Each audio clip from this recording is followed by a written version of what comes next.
Chapter 7:18. Zhao Fu went to the wyvern den and fused the spawn point stone into it. Countless rays of light spread out, and the den gradually expanded until it was 4 times larger than before.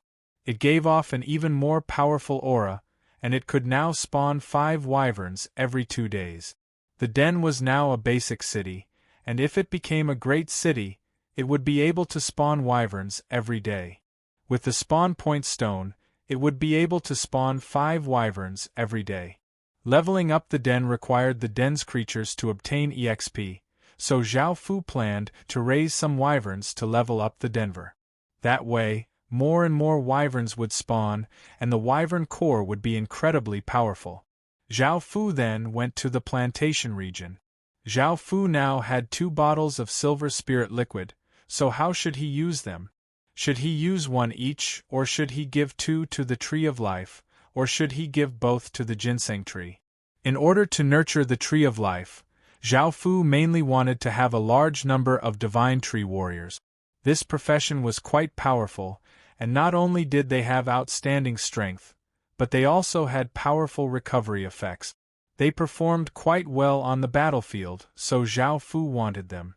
Nurturing the ginseng tree was mainly for the ginseng fruit, which could increase lifespan and was a very precious treasure. The 2 bottles of silver spirit liquid could be used 20 times, and after thinking about it, Zhao Fu decided to use them on the ginseng tree. A single Tree of Life could give 3,000 divine tree warriors, and 10 ginseng fruits could give 30,000 divine tree warriors. 20 ginseng fruits would only give 60,000 divine tree warriors, which would not be very useful. Ginseng fruits, which could increase lifespan, were quite rare in the Heaven Spirit Steel. If they were given as a quest reward, they would attract many people. However, Zhao Fu did not plan to give them as a quest reward, as the ginseng tree could be planted. Zhao Fu wanted to refine some lifespan pills from the ginseng tree, which would be even more valuable. Zhao Fu dripped a drop of silver spirit liquid on the ginseng tree, and the liquid immediately seeped into the tree. The ginseng tree gave off waves of silver light, and it madly grew at a rate visible to the naked eye. The tree became taller and taller, and its crown became larger and larger. After a while, it became a 100-year-old ginseng tree. It was 30 or so meters tall, and its crown was 10 or so meters wide. It was very lush and had a powerful life force, but it still could not bear fruits yet. Zhao Fu turned the 18 ginseng trees into 100-year-old trees. As for the remaining 2 drops of silver spirit liquid, Zhao Fu used 1 drop on the 100-year-old ginseng tree and the other on the Tree of Life next to the Fountain of Life. The 100-year ginseng tree had become a 200-year ginseng tree, and in another 50 years, it could become a level 2 ginseng tree. The Tree of Life that had been planted near the Spring of Life had absorbed a large amount of life energy, and it had grown even more lush than ordinary trees of life. These food trees would become 100-year-old trees, and would become 100-year-old trees, and would become of trees in points. These points would become 100-year-old trees, of the water, and a tree, and the dens, and years, and larger, and years, wood and fu, and the hung of. Zhao Fu had to rely on himself to level up the capital city, and right now, he could not obtain them from other places. For example, the Heaven Spirit Steel had them, but Zhao Fu did not have quest points. If he had a massive amount of quest points, he would not have to worry about anything. Since he couldn't obtain them, he could only rely on himself. As such, he had to choose 3 suitable cities to upgrade to capital cities. Zhao Fu now had countless great cities, because the system main cities from before were all great cities. If he used them to level up to capital cities, he would be able to save a lot of EXP. However, since they were only gold grade and did not have any special stats, they were not very suitable. The remaining choices were the legatees that Qin had destroyed. The first was the Maurya dynasty's cities. The Maurya dynasty was one of the most powerful legatees in India, and its stats were much more powerful than a system main city. What's more, it was legendary grade, so it would be no problem for it to become a capital city. The other choices were Great Shun and the state of Jing. As for Northern Zhou, the state of Wei, and the state of Qi, Zhao Fu had given them the title of ruler, so they had autonomy and some of their culture. It wasn't very suitable for them to become Qin's capital cities. Then there was the Icy Spirit City and the Fiery Flame City, which were also options.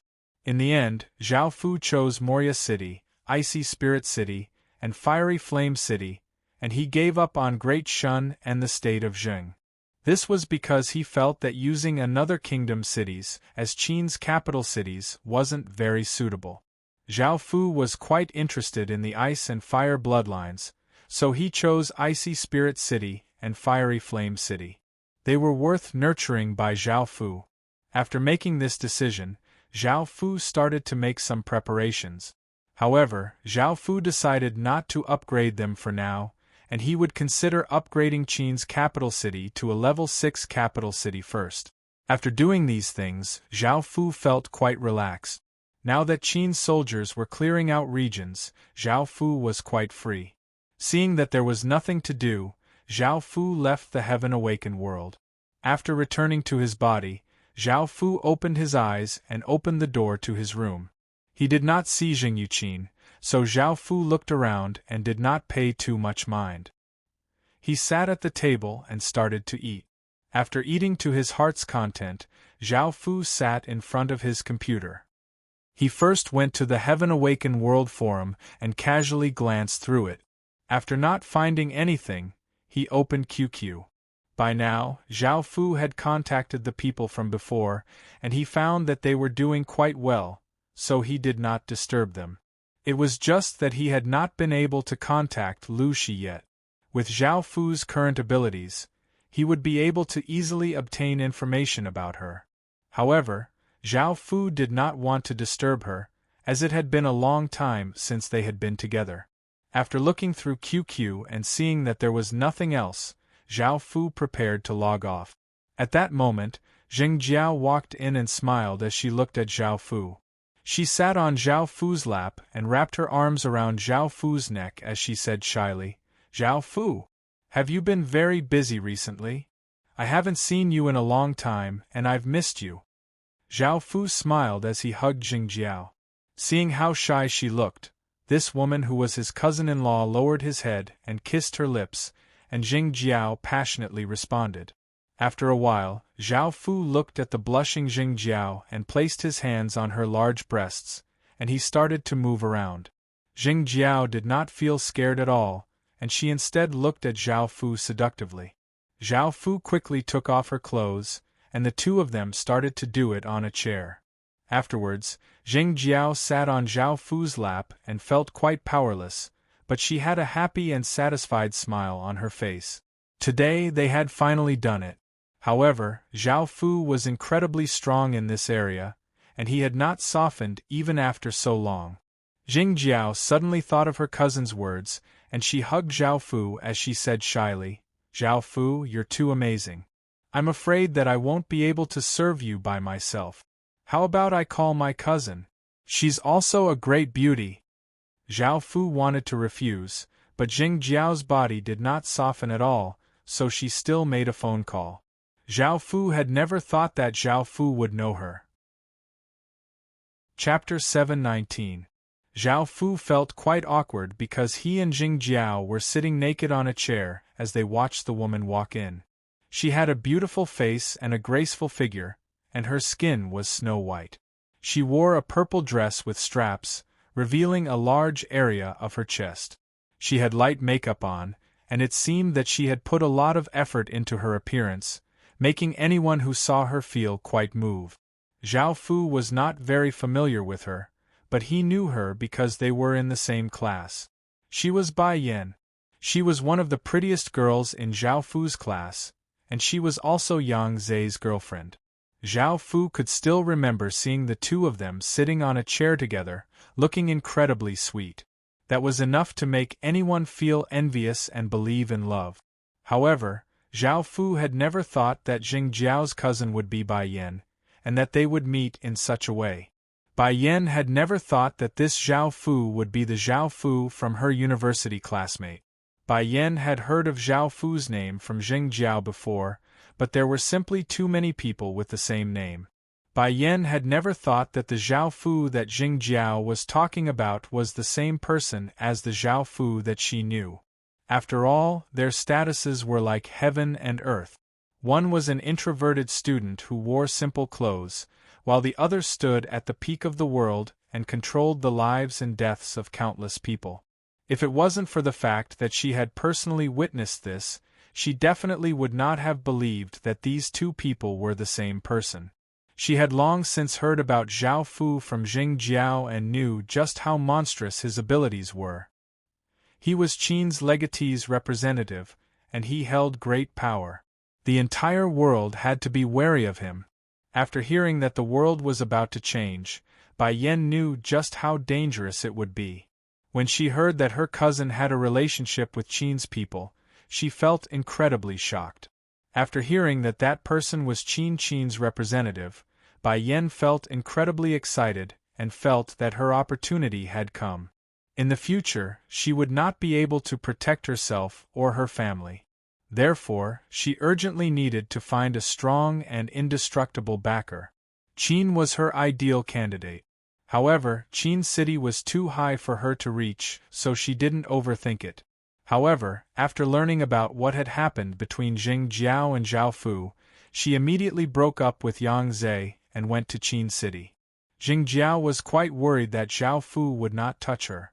Bai Yan comforted Jing Jiao for a while before telling her what she wanted. She wanted Jing Jiao to introduce her to Zhao Fu as well. That way, they could work together and help each other obtain a higher position in Zhao Fu's heart.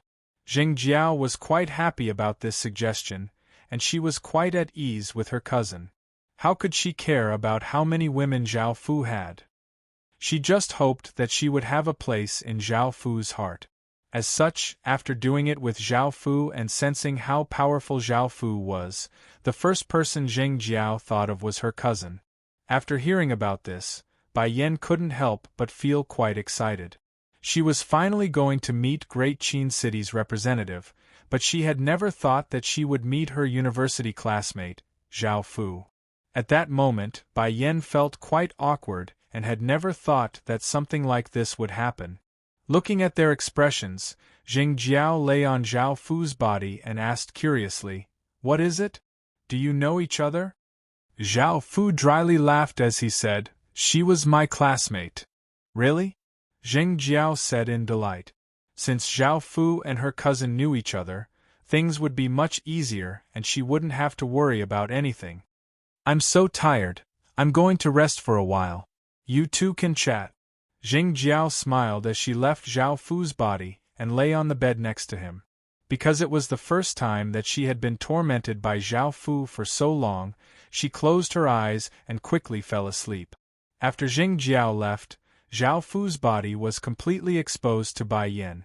Looking at Zhao Fu's hard thing, Bai Yan's face became slightly red, but she still walked over and sat on Zhao Fu's lap as she lightly hugged Zhao Fu. Zhao Fu felt quite awkward and spread out his arms, not knowing what to do.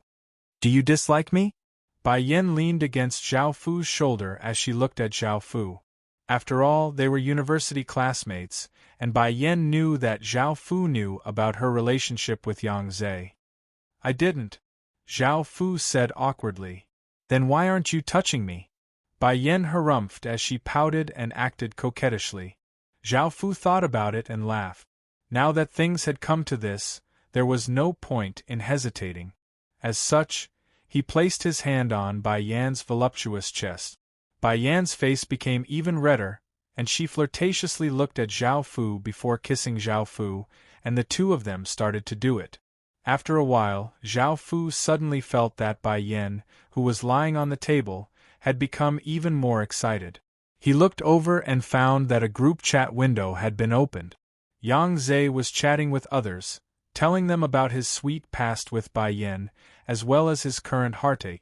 Everyone in the group was comforted, and the infatuated girl continued to confess.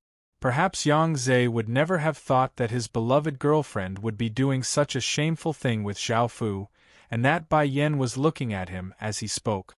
Zhao Fu felt that he had become more and more evil, and some of his reactions had become even more intense. Afterwards, Bai Yan's face was completely red as she leaned against Zhao Fu's shoulder and panted as she said, "Zhao Fu, I never thought that you'd be so strong.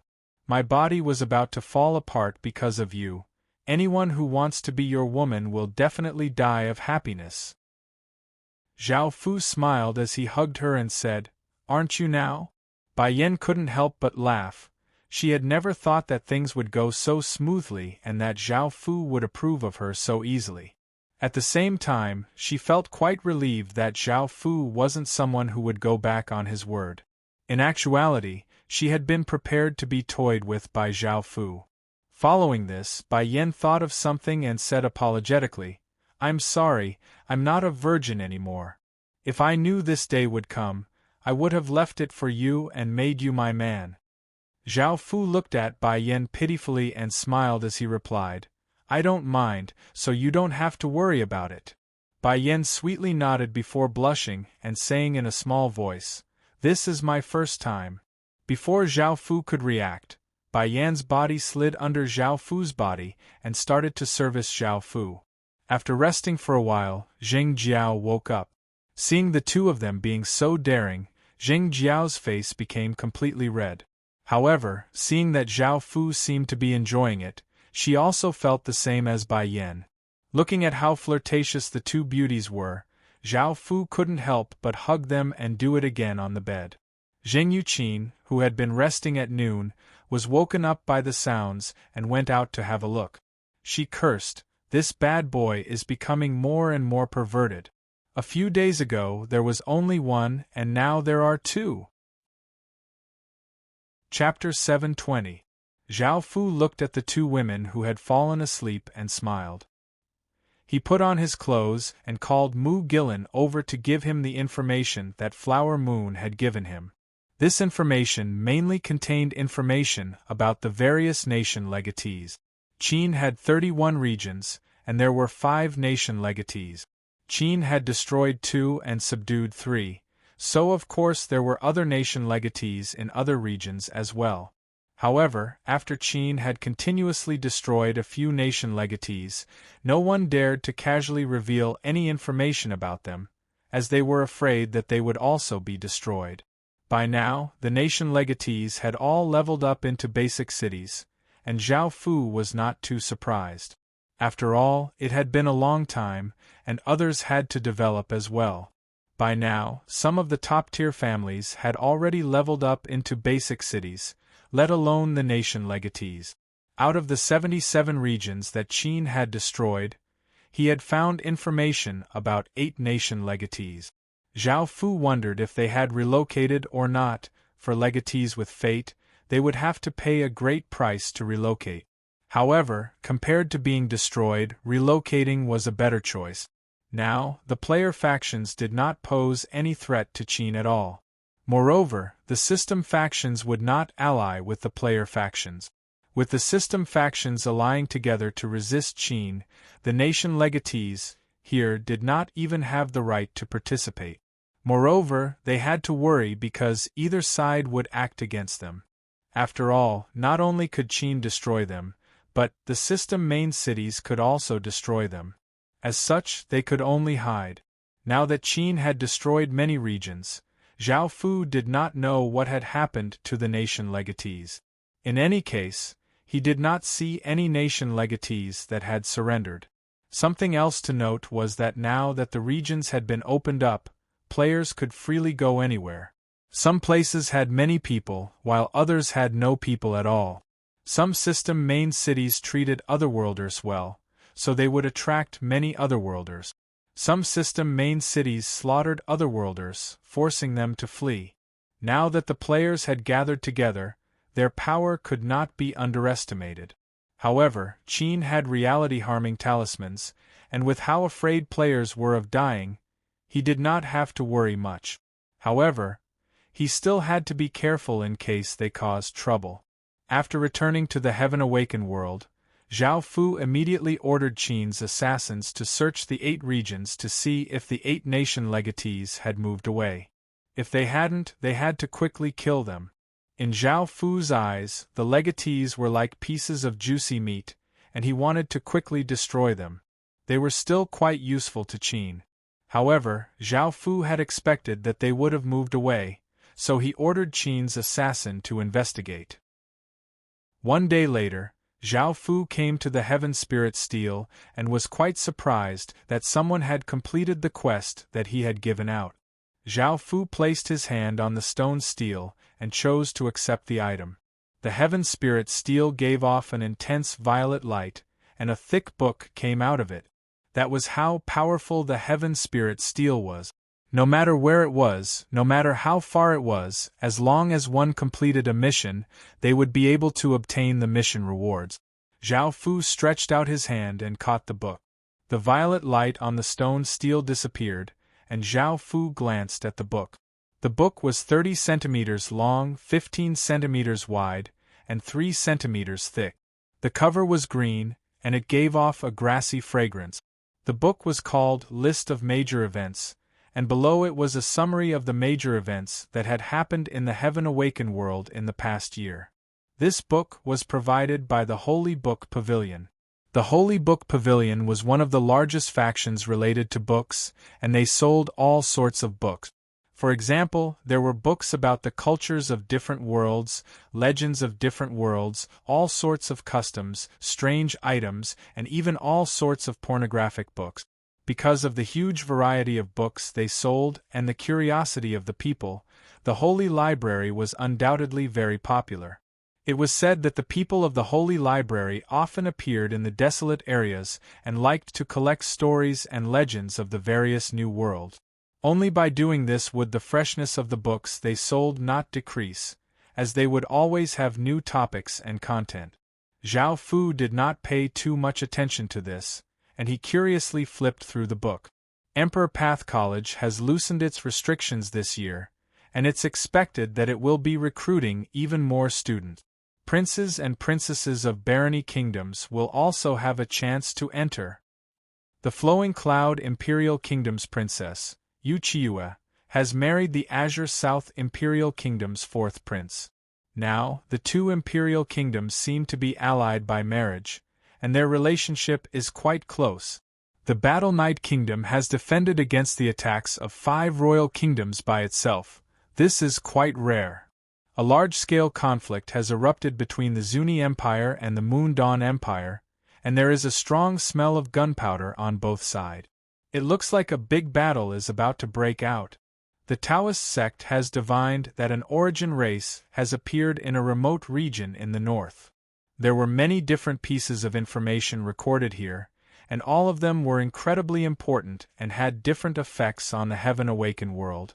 Kingdoms below royal kingdoms did not even have the right to nominate anyone.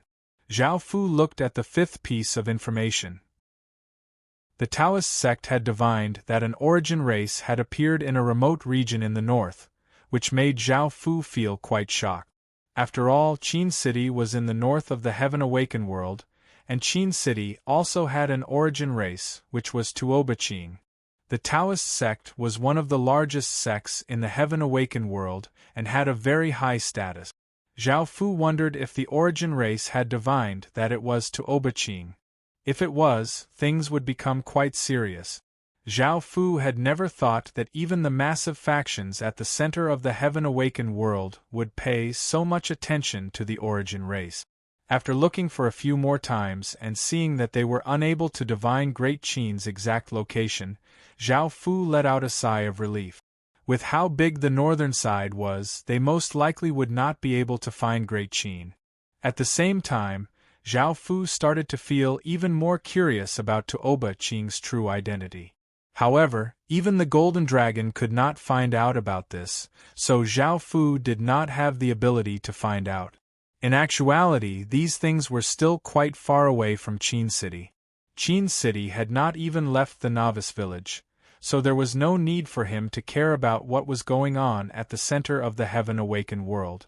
Zhao Fu just wanted to know what the situation was like in the Heaven Awakened world. He did not want to be kept in the dark and suddenly perish without knowing the dangers. However, right now, Zhao Fu did not have much to do, so he could read this book and increase his knowledge. 2 days later, Qin City's assassin brought back some good news, which was that the 2 nation legatees had not been relocated. How could Zhao Fu let go of such a fat piece of meat that was right next to his mouth? He wanted information on 2 nation legatees, but he still dared to stay here. Chapter 721. In the early days of the Western Zhou dynasty, the vassal states were of different sizes, and the nobility of the monarchs varied. According to historical records, there were 5 levels of nobility: Duke, Marquis, Earl, Viscount, and Baron. Below the 5th level were the vassal states of the 6th level. They were smaller and usually belonged to the larger neighboring state. Chen Hugong was conferred the title of Marquis, so the state of Chen was one of the 12 influential vassal states between the Western Zhou and the spring and autumn period. However, it gradually declined in the later stages. First, it experienced 3 civil wars, then was destroyed twice, then restored. Finally, King Hui of Chu killed Chen Mingong, and the state of Chen was destroyed. From Gui Man's conferment to 478 BC, the state of Chen had a total of 25 generations, lasting 645 years. After the state of Chen died, Chen's son, Chen Wan, son of Chen Ligong Guiyu, became the Grand Chancellor of the state of Qi. His descendants took the surname Jiang and became the Marquis of Qi in 386 BC. Although the state of Chen was strong in the early stages, it was often bullied in the later stages. Even the restoration of the state of Chen was a charity from the state of Chu. Later, it was destroyed by the state of Chu and played with by the state of Chu several times. However, among the vassal states of the spring and autumn period, the state of Chen was considered average. The second state was the state of Dashi, established during the last years of the Ming dynasty. Many people might not have heard of it, but its founder was extremely famous. He was the murderous demon Zhang Xianzhong. Zhang Xianzhong, courtesy name Bingzhong, courtesy name Jingxian, nicknamed Yellow Tiger, was from Dingbian County, Shaanxi Province. He was the leader of the peasant army at the end of the Ming dynasty and was as famous as Li Zicheng. He was the founding and only emperor of Dashi. Zhang Xianzhong was born in a poor family. He was smart and stubborn from a young age.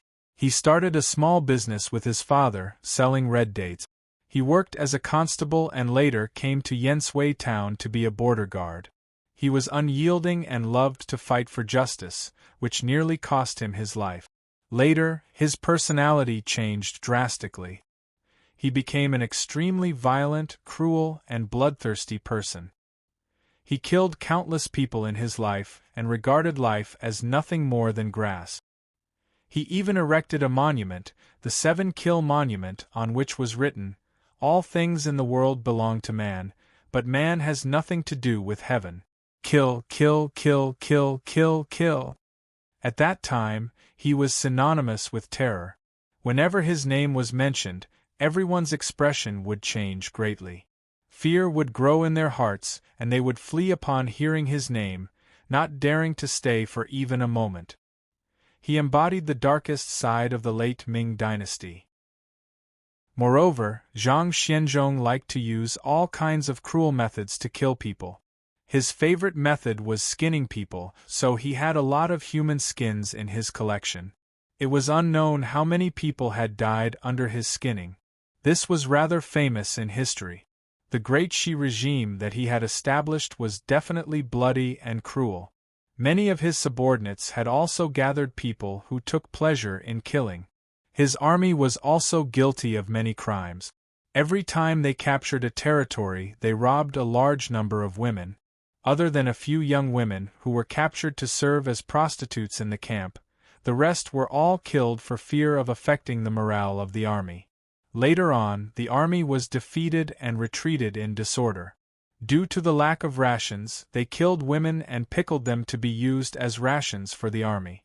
Zhang Xianzhong himself was also very lecherous. Among the women he captured, he had to choose a few beautiful ones to sleep with. These beauties wore sexy clothes on their upper bodies and nothing on their lower bodies. No matter the time or place, as long as Zhang Xianzhong was in the mood, he would immediately order these beauties to lie on the ground and rape them. When he was tired of playing with them, he would wash them clean and kill them, steaming or boiling them to eat. Sometimes he couldn't wait for these beauties to be cooked and would chew on them with blood. Bai Qi was famous for killing people in history, but he only killed soldiers. Because this was war, it was understandable. Another important point was that Bai Qi had never harmed the common people. Therefore, no matter how many people he killed, countless people still respected and worshipped him. They called him the Eternal General or the General of Slaughter. Zhang Xianzhong, on the other hand, was pure slaughter. He was absolutely crazy and twisted. When he slaughtered everyone, others would only feel fear and no respect at all. Zhang Xianzhong had called himself a king twice.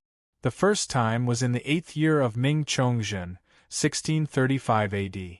Zhang Xianzhong called himself the Emperor of the ancient Yuan Dragon in Fengyang. In the 15th year of Chongzhen's second reign, 1642, Zhang Xianzhong established two new regimes in Shuqing and Luan with the name Tianming. Zhang Xianzhong proclaimed himself the Emperor of Shu with the name Deshi. Later, the Qing army invaded. Zhang Xianzhong led the main force of the Great Xi army and sacrificed himself in the battle against the Qing at Phoenix Mountain in Shizong. His adopted son, Kuku, became the supreme leader of the Great Xi army. In the 4th year of Xingqiao, 1651 AD, the Great Xi army was changed to the Yongli dynasty of the Southern Ming dynasty. Emperor Zhu Yulang joined the Great Xi army, and the Great Xi army became the core military support of the Southern Ming dynasty. In the 11th year of Yongli, 1657 AD, Sun Kawang surrendered to the Qing, and Zhang Xianzhong's other adopted son, Li Dinghua, became the core military commander of the Southern Ming dynasty. In the end, Wu Sangui killed the Yongli emperor in Burma and destroyed the Southern Ming dynasty. Li Dinghua died of illness, and the rest surrendered to the Qing. The Great Xi army's struggle against the Qing ended, and the Great Xi regime faced destruction. Zhang Xianzhong's Great Xi and Li Zicheng's Great Shun were both regimes established at the end of the Ming dynasty and were destroyed by the Qing dynasty.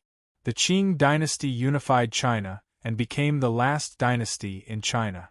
Before, Great Shun had been destroyed by Qin, and now that Great Xi hadn't retreated, it would definitely be destroyed by Qin. Zhao Fu didn't put these two legatees in his eyes at all, so he gathered his forces and started to attack. Because the two legatees were in different regions and directions, Zhao Fu decided to split his forces into two groups. One group was given to Bai Qi to lead 60 city lords and 5 million soldiers west to destroy the state of Qin. The other group was led by Zhao Fu, and they headed east to destroy Great Xi. Zhao Fu was quite interested in Great Xi, and he didn't have much to do anyway.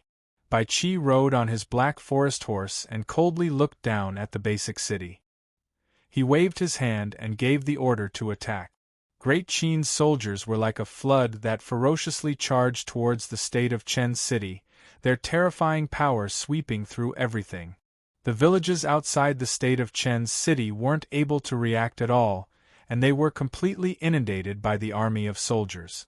The villages' buildings were instantly destroyed, and the massive sounds caused the state of Chen's city to fall into panic.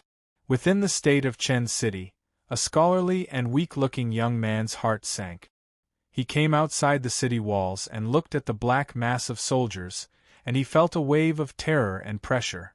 The young man was called Chun Man, and he was the legatee of the state of Chun. Looking at the countless soldiers in front of him, Chun Man felt a wave of helplessness and despair. The state of Chen's city now had 500,000 people, and 100,000 of them were soldiers. To ordinary soldiers, this was a massive number, but in front of Qin they were like ants. Seeing Qin send out 5 million soldiers, how could Chun Man possibly defeat them? If he had known this would happen, he wouldn't have cherished the fate and legacy. Chen Man felt quite regretful, and he was unwilling to leave this place. He didn't want to lose the state of Chen's fate and legacy. Chapter 722. But if he were to escape, where could he escape to? Would the next place be safe? Given how chaotic the world was, Chen Man did not have much confidence, which was one of the reasons why he had stayed. Perhaps submitting to Qin was not a bad idea. Chen Man did not want to fight for power, and he just wanted to live a peaceful life. He did not want any trouble or danger, and he would be able to solve all of this by relying on Qin. After thinking for a while, Chen Man saw that Qin's soldiers did not directly attack, and he let out a sigh of relief before saying to the others, "Put down your weapons. Open the city gates and invite Qin's soldiers in." Many of his subordinates were unwilling to do this, but they felt quite helpless. Qin was simply too monstrous, and they could only choose to die or surrender. Chen Man was the ruler of the Qin kingdom, so they naturally had to listen to his orders. They all put down their weapons and opened the city gate. Chen Man personally led his people out and knelt on the ground as he yelled, "I'm willing to submit to Qin."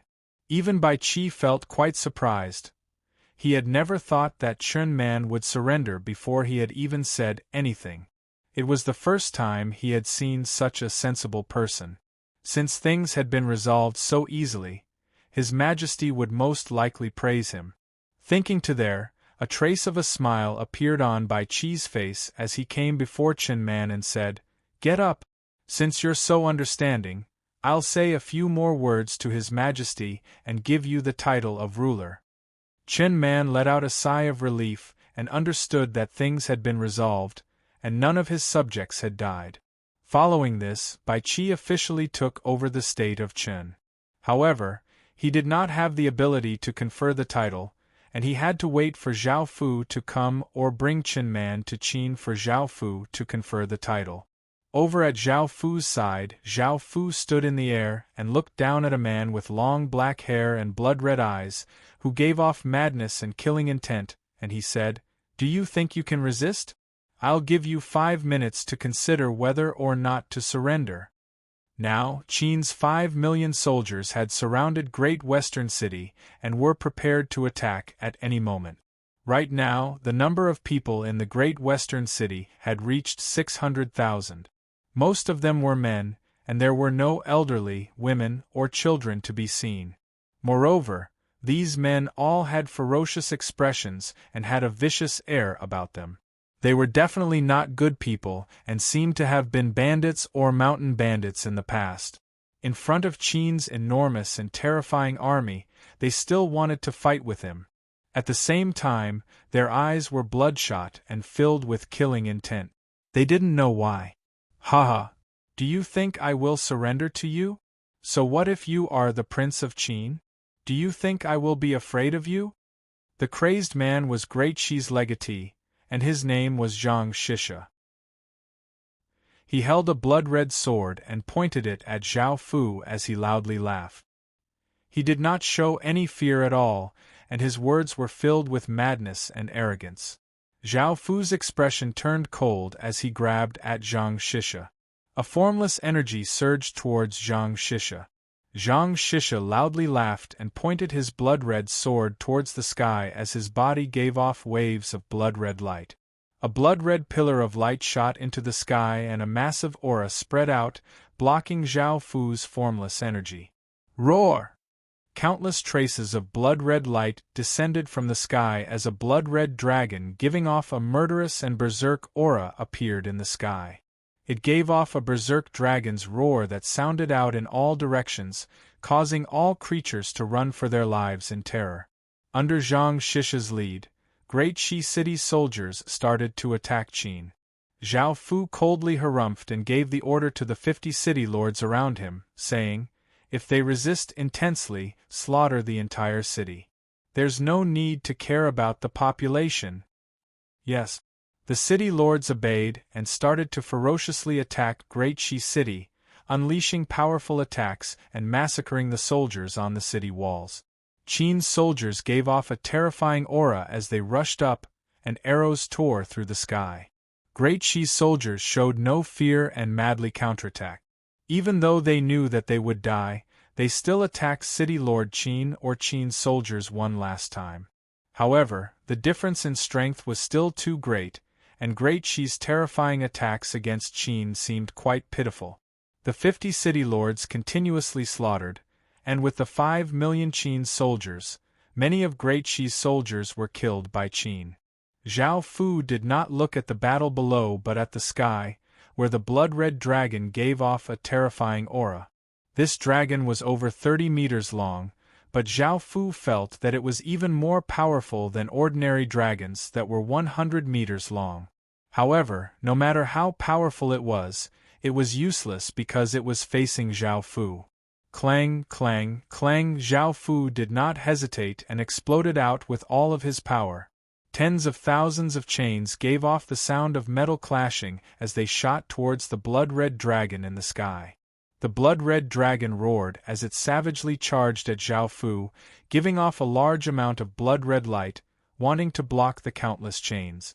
However, the chains contained immense power, and facing the blood-red light, they only slowed down slightly before instantly piercing through the blood-red light and binding up the blood-red dragon. Roar! Roar! Roar! The blood-red dragon gave a massive roar as it madly twisted and struggled. Zhao Fu sent his emperor's power into the countless chains, making them even sturdier. Luckily, they seemed to have a life of their own and continuously wrapped around the blood-red dragon. Seeing that Zhao Fu was completely focused on the blood-red dragon, Zhang Shisha suddenly exploded out with a terrifying aura. A blood-red aura flame erupted around his body, and he held a sword that gave off a sharp blood-red light as he turned into a ray of light and arrived in front of Zhao Fu in an instant. His sword gave off enough power to split mountains as it slashed towards Zhao Fu. Bang! However, at that moment, Zhao Fu's hand shot out like a bolt of lightning with immense power, causing an explosion to sound out as Zhang Shisha's throat was grabbed by Zhao Fu. Zhao Fu tightly gripped Zhang Shisha's throat, and Zhang Shisha stared at Zhao Fu as he gathered all of his strength and prepared to attack Zhao Fu. Gotcha! Zhao Fu's eyes flashed with killing intent, and he did not hesitate to twist his hand, snapping Zhang Shisha's throat. The blood-red dragon in the sky gave a mournful cry as its body turned into countless traces of blood-red aura and dissipated. Most of it was absorbed by the chains, and after absorbing the blood-red aura, the chains gave off an even colder aura. The king's crown had once again leveled up, and it was now legendary grade, making it even more powerful than before. On the battlefield below, 50 or so city lords rushed up, saber lights and sword images flying everywhere as they slaughtered. Some soldiers used arrows to resist, but they were completely useless. On the other side, Qin City's soldiers also ferociously attacked. However, after these people were killed by Zhang Shisha, their battle intent became even more intense, and their resistance was incredibly intense. They did not show any signs of surrendering. As such, Zhao Fu could only kill them all. Looking at the corpses on the ground, Zhao Fu felt that these people were like mad dogs. There was only killing intent in their eyes, and they did not have any intelligence at all. Chapter 723. 1. This stone steel was 7 meters tall and 2 feet wide, and it seemed as if it had absorbed countless amounts of fresh blood. It gave off a dense bloody aura, and there were words carved on it. All things in the world belong to humans, but humans have nothing to do with the heavens. Kill, kill, kill, kill, kill, kill. Zhao Fu could sense its killing intent from afar, so he did not even go to the city hall, and instead went to the stone steel. This was most likely the legendary 7-kill steel. Zhao Fu stood under the stone steel, and when the 7-kill steel sensed Zhao Fu's aura, it immediately gave off an intense blood-red light. Zhao Fu immediately felt as if he was being devoured by countless amounts of fresh blood, and his aura became chaotic. His eyes became blood-red, and his heart was filled with boundless, crazed, killing intent. After a while, Zhao Fu focused his mind, and his eyes regained clarity. His body broke out in cold sweat. The killing intent of the 7-kill steel was too strong, and with Zhao Fu's divine perception and the support of his sovereign bloodline, it was very easy for him to break free from the killing intent. An ordinary person's mind would definitely be affected, and they would descend into a frenzy of killing. However, this was most likely a rare treasure, and Zhao Fu looked at its attribute. 7-kill steel contains boundless killing intent, a killing treasure that can grow as one slaughters. It can bestow berserk killing prowess to soldiers. This was a treasure that could grow, and Zhao Fu was a little surprised. However, Zhao Fu did not really want to use it, as the 7-kill steel was indeed very powerful. The 600,000 people in the Great Western City should have been affected by it, and this effect would not be temporary but long-term. Under the berserk killing prowess of the 7-kill steel, a person's personality would change greatly, and they would become extremely cruel and bloodthirsty. Zhao Fu could recover, but other soldiers would definitely not be able to. Zhao Fu did not want his soldiers to become a bunch of monsters that only knew how to kill, so Zhao Fu could only give up. However, Zhao Fu didn't destroy it. After all, it was a treasure that could grow and grow as he killed. Killing was what Qin did the most right now. The 7-kill tablet would grow very quickly in Qin's hands. It had great potential, and maybe it would be useful in the future. After putting the 7-kill tablet into his storage ring, Zhao Fu went to the city hall. He looked at the blood-red cube floating in the air and chose to occupy it. A blood-red pillar of light soared into the sky, dyeing the entire sky blood-red. A blood-red dragon let out a pained and unwilling cry, which resounded in all directions before turning into countless blood-red motes of light and dissipating. Notification: the De Shi kingdom was destroyed and its karmic luck was devoured by Qin. Qin obtained a large amount of karmic luck. Notification: Qin destroyed the De Shi kingdom and obtained all of its inheritances. Notification: Qin's city heart has evolved. Notification complete. Qin Town will receive 1/5 of the Great Western City's attribute. System announcement: Nation armament, 12 metal colossi, nation suppressing pillar, clan armament, imperial ruler's seal. Qin's Emperor Sparrow has obtained a large amount of karmic luck and has evolved.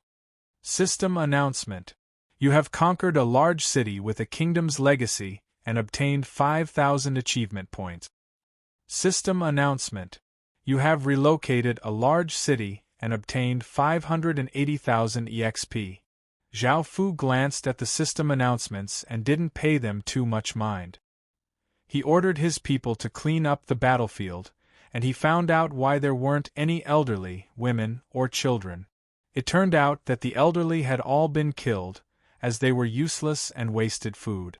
As for the women, they were all locked up together and didn't wear any clothes. There were many bruises on their bodies, and their faces were numb and their eyes were hollow. It seemed that they had been tortured and humiliated.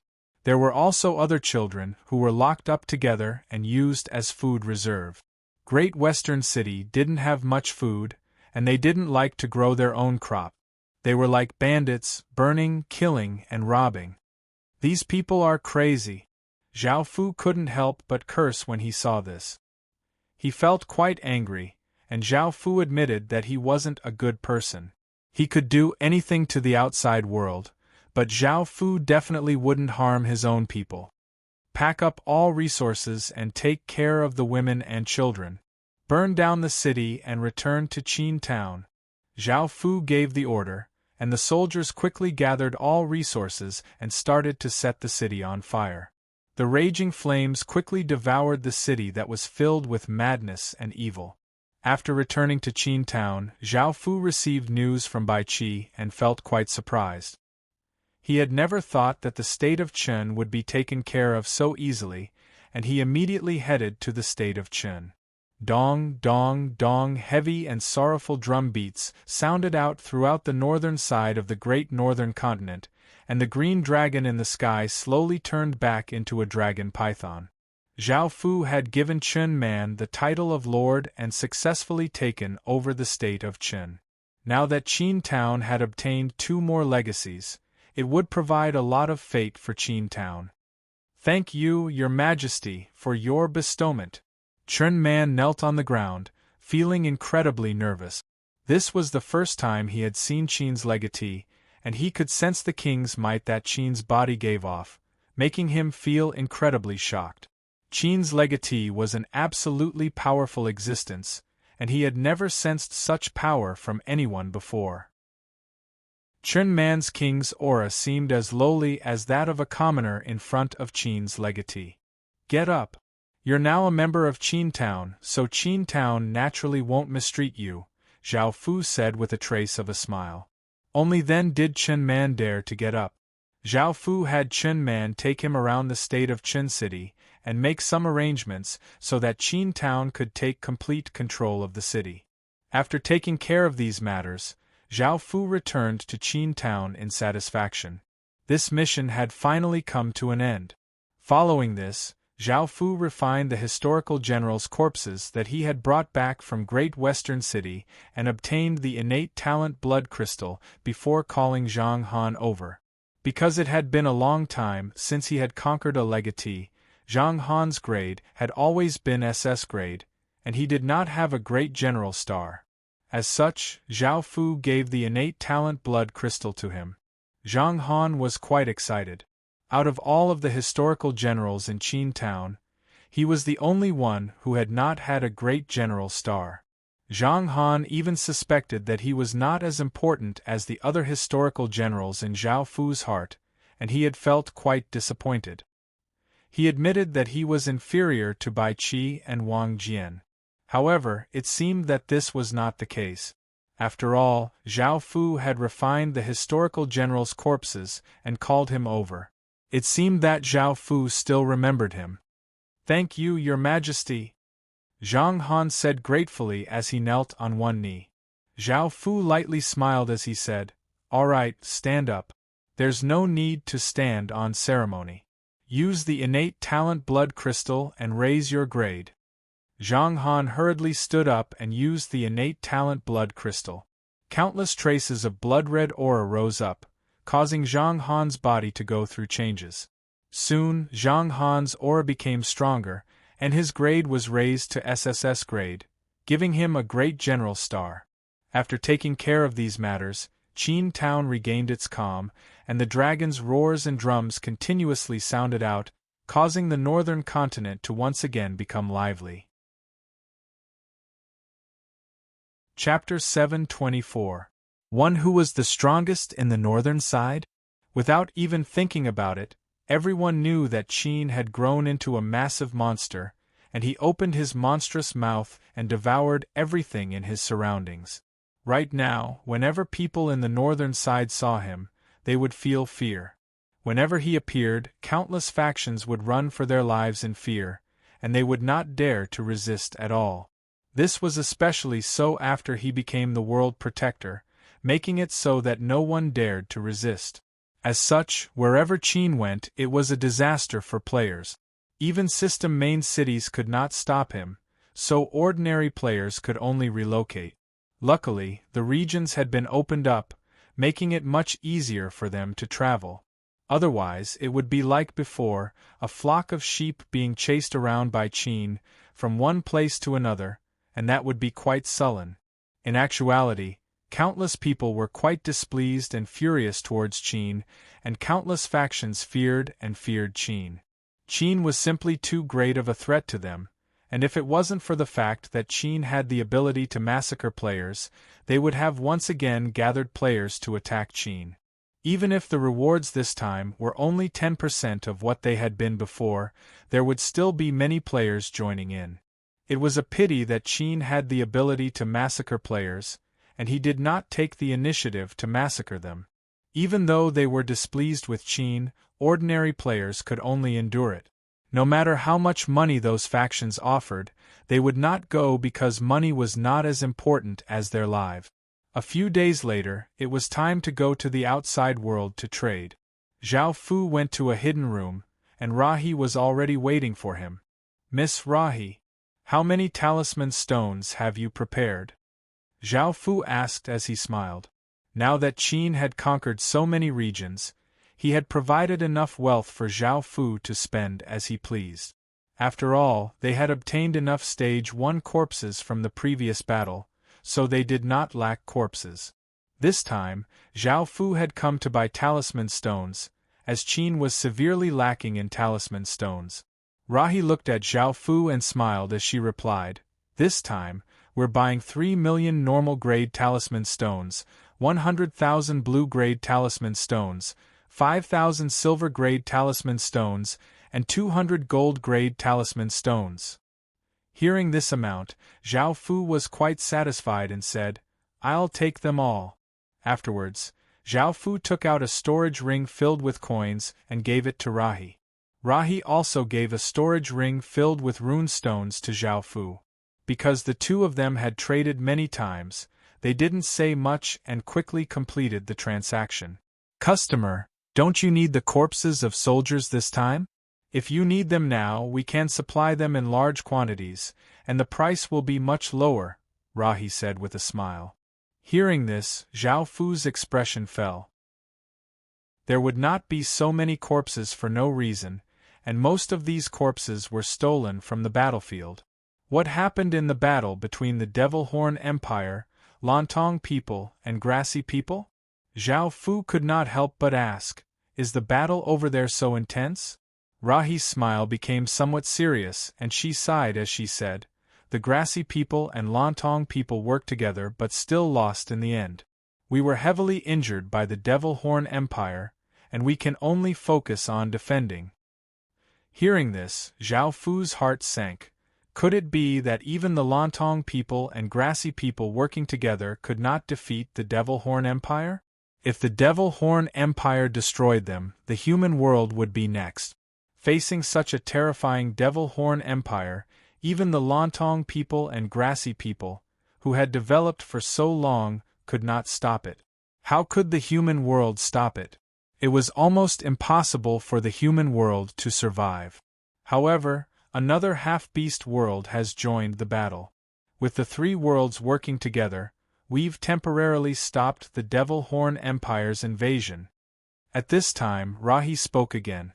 Zhao Fu let out a sigh of relief and asked, "How many corpses do you have, and what's the price?"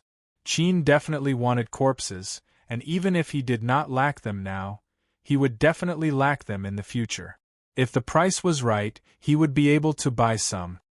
Hearing that Zhao Fu was interested in buying corpses, a smile appeared on Rahi's face as she said, 10 million stage 1 corpses, 5 gold coins each, 1 million stage 2 corpses, 50 gold coins each, 80,000 stage 3 corpses, 300 gold coins each, and 3,000 stage 4 corpses, 1,000 gold coins each. Zhao Fu was quite shocked. He had never thought that the Swan Goose Group would be able to obtain so many corpses. Originally, Stage 1 corpses had cost 20 gold coins, Stage 2 corpses had cost 100 gold coins, and Stage 3 corpses had cost 500 gold coins. Now, Stage 1 corpses had cost 5 gold coins, and Stage 2 corpses had cost 50 gold coins. This was much cheaper than before, and this was especially so for the 3,000 Stage 4 corpses. Zhao Fu felt quite tempted, but he also felt quite pained. Even though they were much cheaper, it was still incredibly expensive.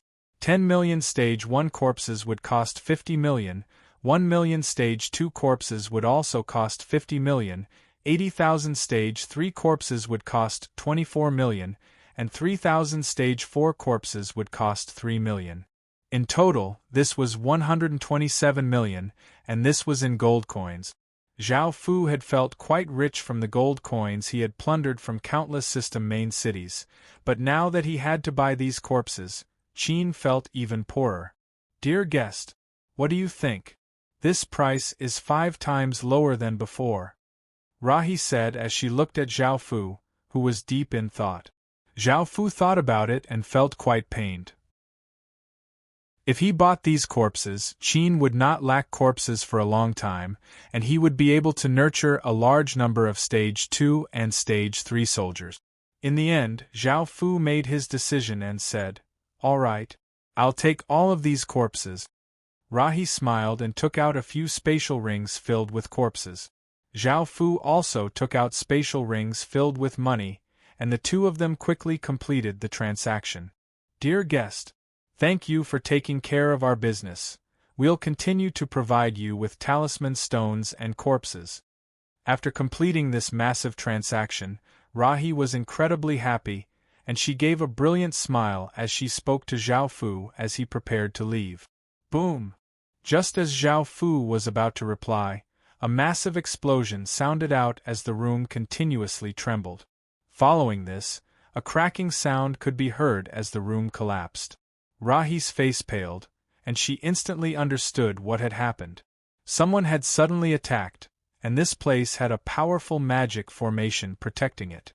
She had never thought that it would be destroyed by an outsider, and the attacker was incredibly powerful. Zhao Fu's expression became quite serious, and he unleashed his Emperor's domain to block the falling rocks and wood. By now, Rahi had come back to her senses and hurriedly said, "Let's hurry and leave. It must be because our deal was discovered by the officials." Chapter 725. Rahi was not weak either, and she also had a basic city seal, so she escaped. Zhao Fu also turned into a ray of light and escaped in another direction. Seeing Rahi and Zhao Fu escape, the black-robed elder coldly harumphed and unhesitatingly chased after Zhao Fu. After all, Zhao Fu was his target, and he wanted to capture this mysterious person. Zhao Fu looked at the elder chasing after him and did not dare to stop. This was the Kershi kingdom, and if he stopped and attacked, he would have to face countless attacks. The other city lords' forces would also swarm over. When that time came, Zhao Fu would not be able to escape at all. If he attracted the attention of the Kershi kingdom's imperial family, Zhao Fu would definitely die. Even though Zhao Fu was powerful, he would not be able to resist a kingdom that had been established for decades. Unless he used the Earth Realm Seal's power, it would have its own consciousness. Unless the human world was in danger, it would not allow him to use it. As such, Zhao Fu could only run as fast as he could. He turned into a ray of light and shot through the air, his surroundings flashing by in an instant. The black-robed elder chased at full speed and felt quite shocked. He had never thought that Zhao Fu would be so fast. After chasing for a while, the black-robed elder realized that he could not catch up, so he slashed out at Zhao Fu, sending out an azure sword light, trying to stop Zhao Fu. As for Zhao Fu, he dodged to the side and did not fight with the black-robed elder. He knew that if he stopped now, he would not have a good ending. Seeing that Zhao Fu did not take his attacks head-on, the black-robed elder once again slashed out a few more rays of sword light, bringing with them a sharp sword wind as they flew towards Zhao Fu. However, Zhao Fu did not take his attacks head-on, and he continued to dodge. This made the black-robed elder feel quite furious, and he yelled, "Do you dare to fight, you imbecile?" Hearing the black-robed elder's words, Zhao Fu completely ignored him and continued to fly forwards. With Zhao Fu's current strength, dealing with the black-robed elder was not a problem. However, if he stopped and stalled for time, others would arrive, and Zhao Fu would be surrounded. As such, Zhao Fu was not stupid enough to stop and fight with the black-robed elder. Seeing Zhao Fu fly further and further away, the black-robed elder once again chased after him, but he still could not catch up. As such, he could only stop and furiously curse, "You cowardly rat!"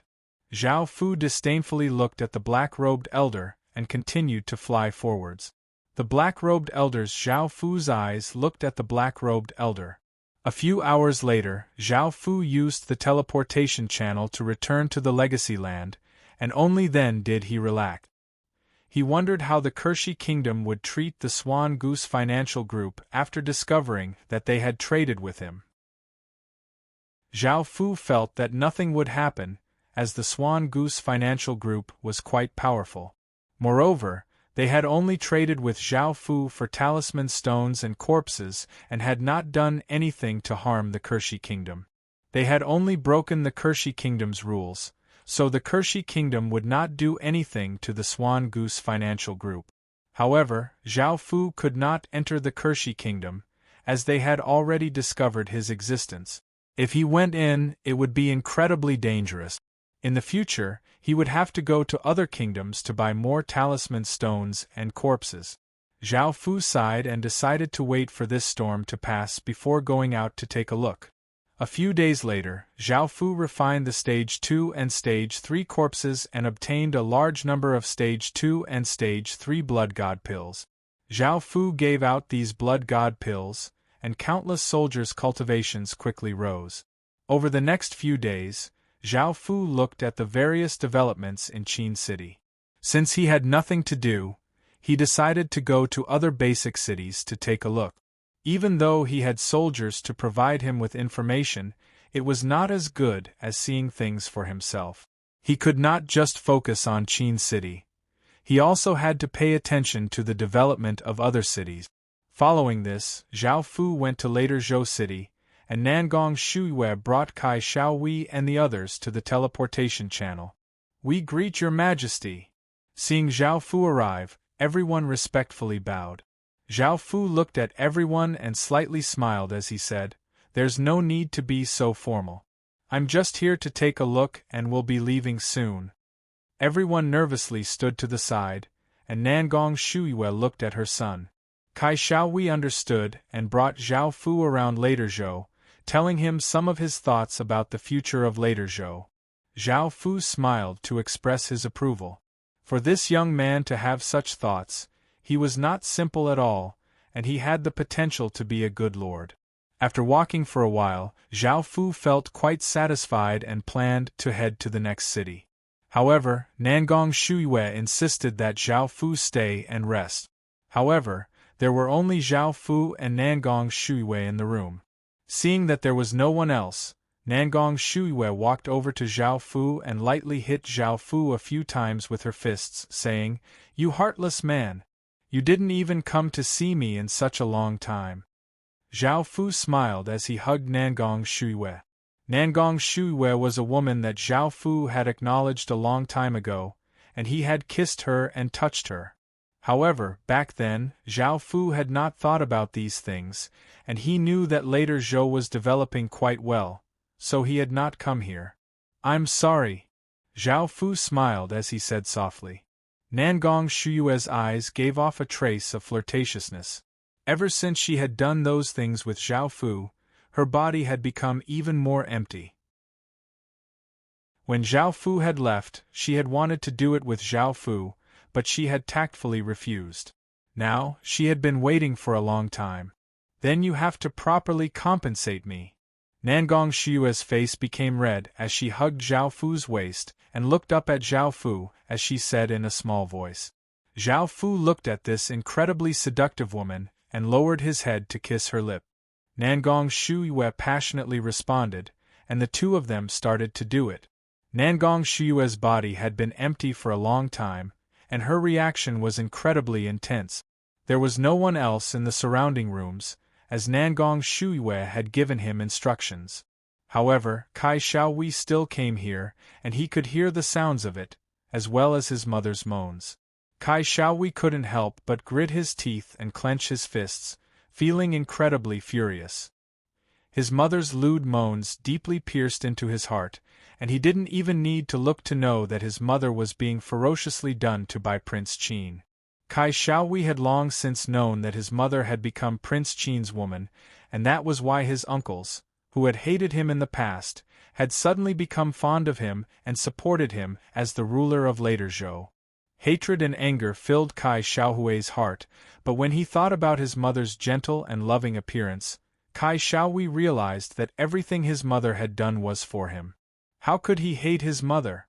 Moreover, His father had passed away so quickly, and his mother had single-handedly taken care of the family.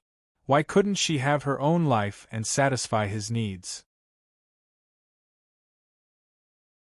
Chapter 726. One afterwards, Nangong Shuiwe lay on Zhao Fu's body with her face completely red. Thinking about how wild she had been just then, Nangong Shuiwe said shyly, "Your Majesty, did you think that I was very lewd before?" Zhao Fu could not help but laugh. Thinking about how Nangong Shuiwe looked like a dignified and virtuous woman, she had such a lewd side to her, so he smiled and nodded. Nangong Shuiwe's face became completely red, and she lightly hit Zhao Fu a few times before asking in a small voice, "Did you like it?"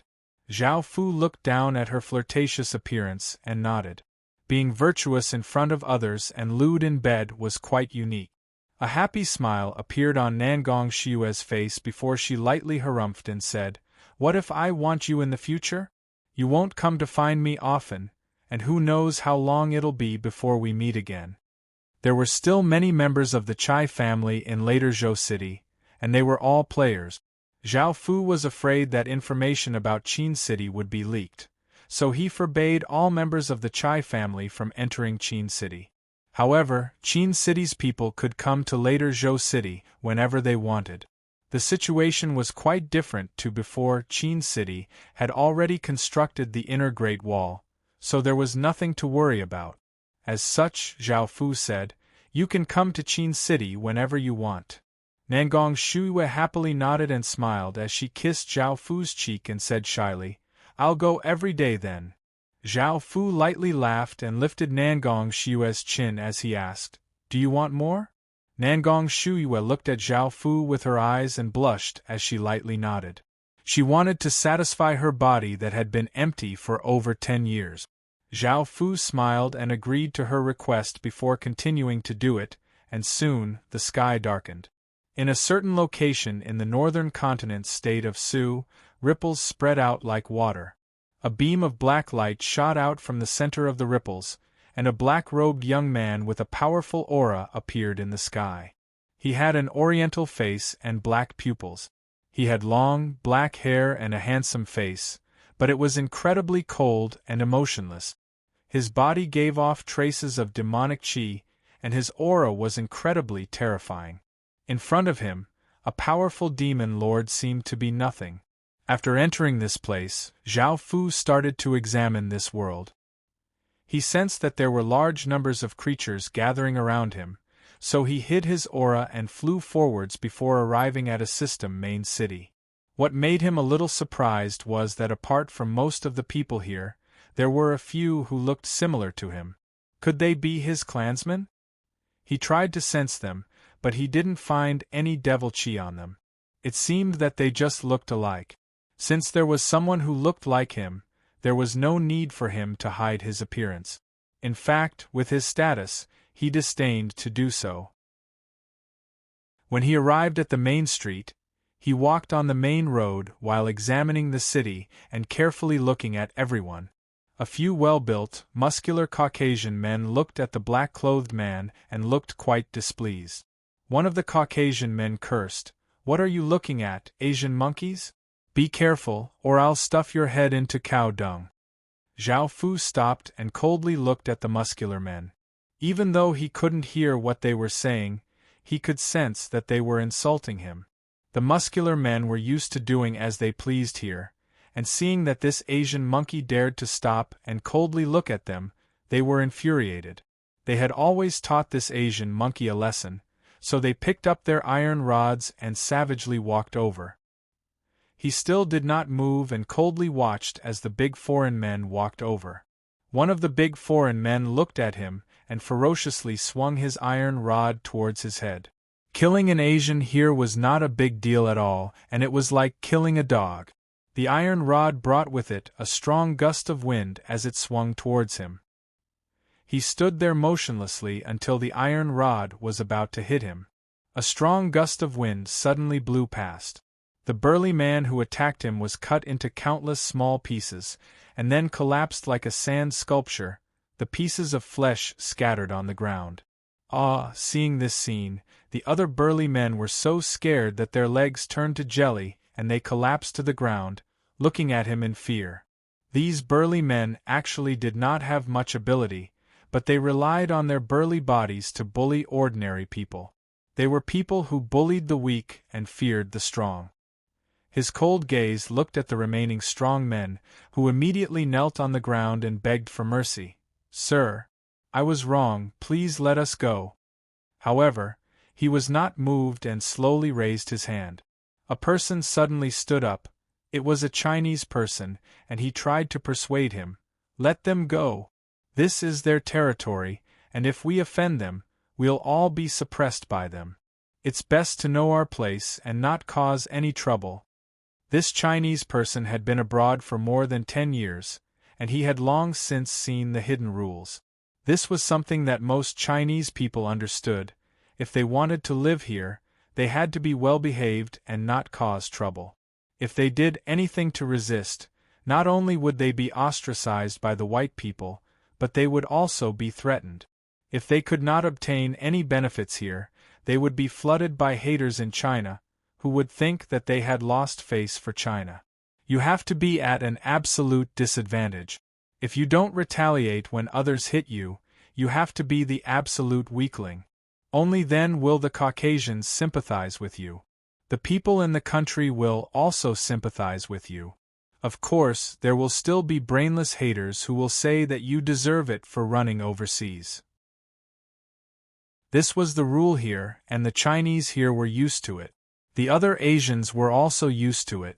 However, the black-clothed young man did not hesitate and grabbed at the air, causing the heads of the strong men to explode like watermelons.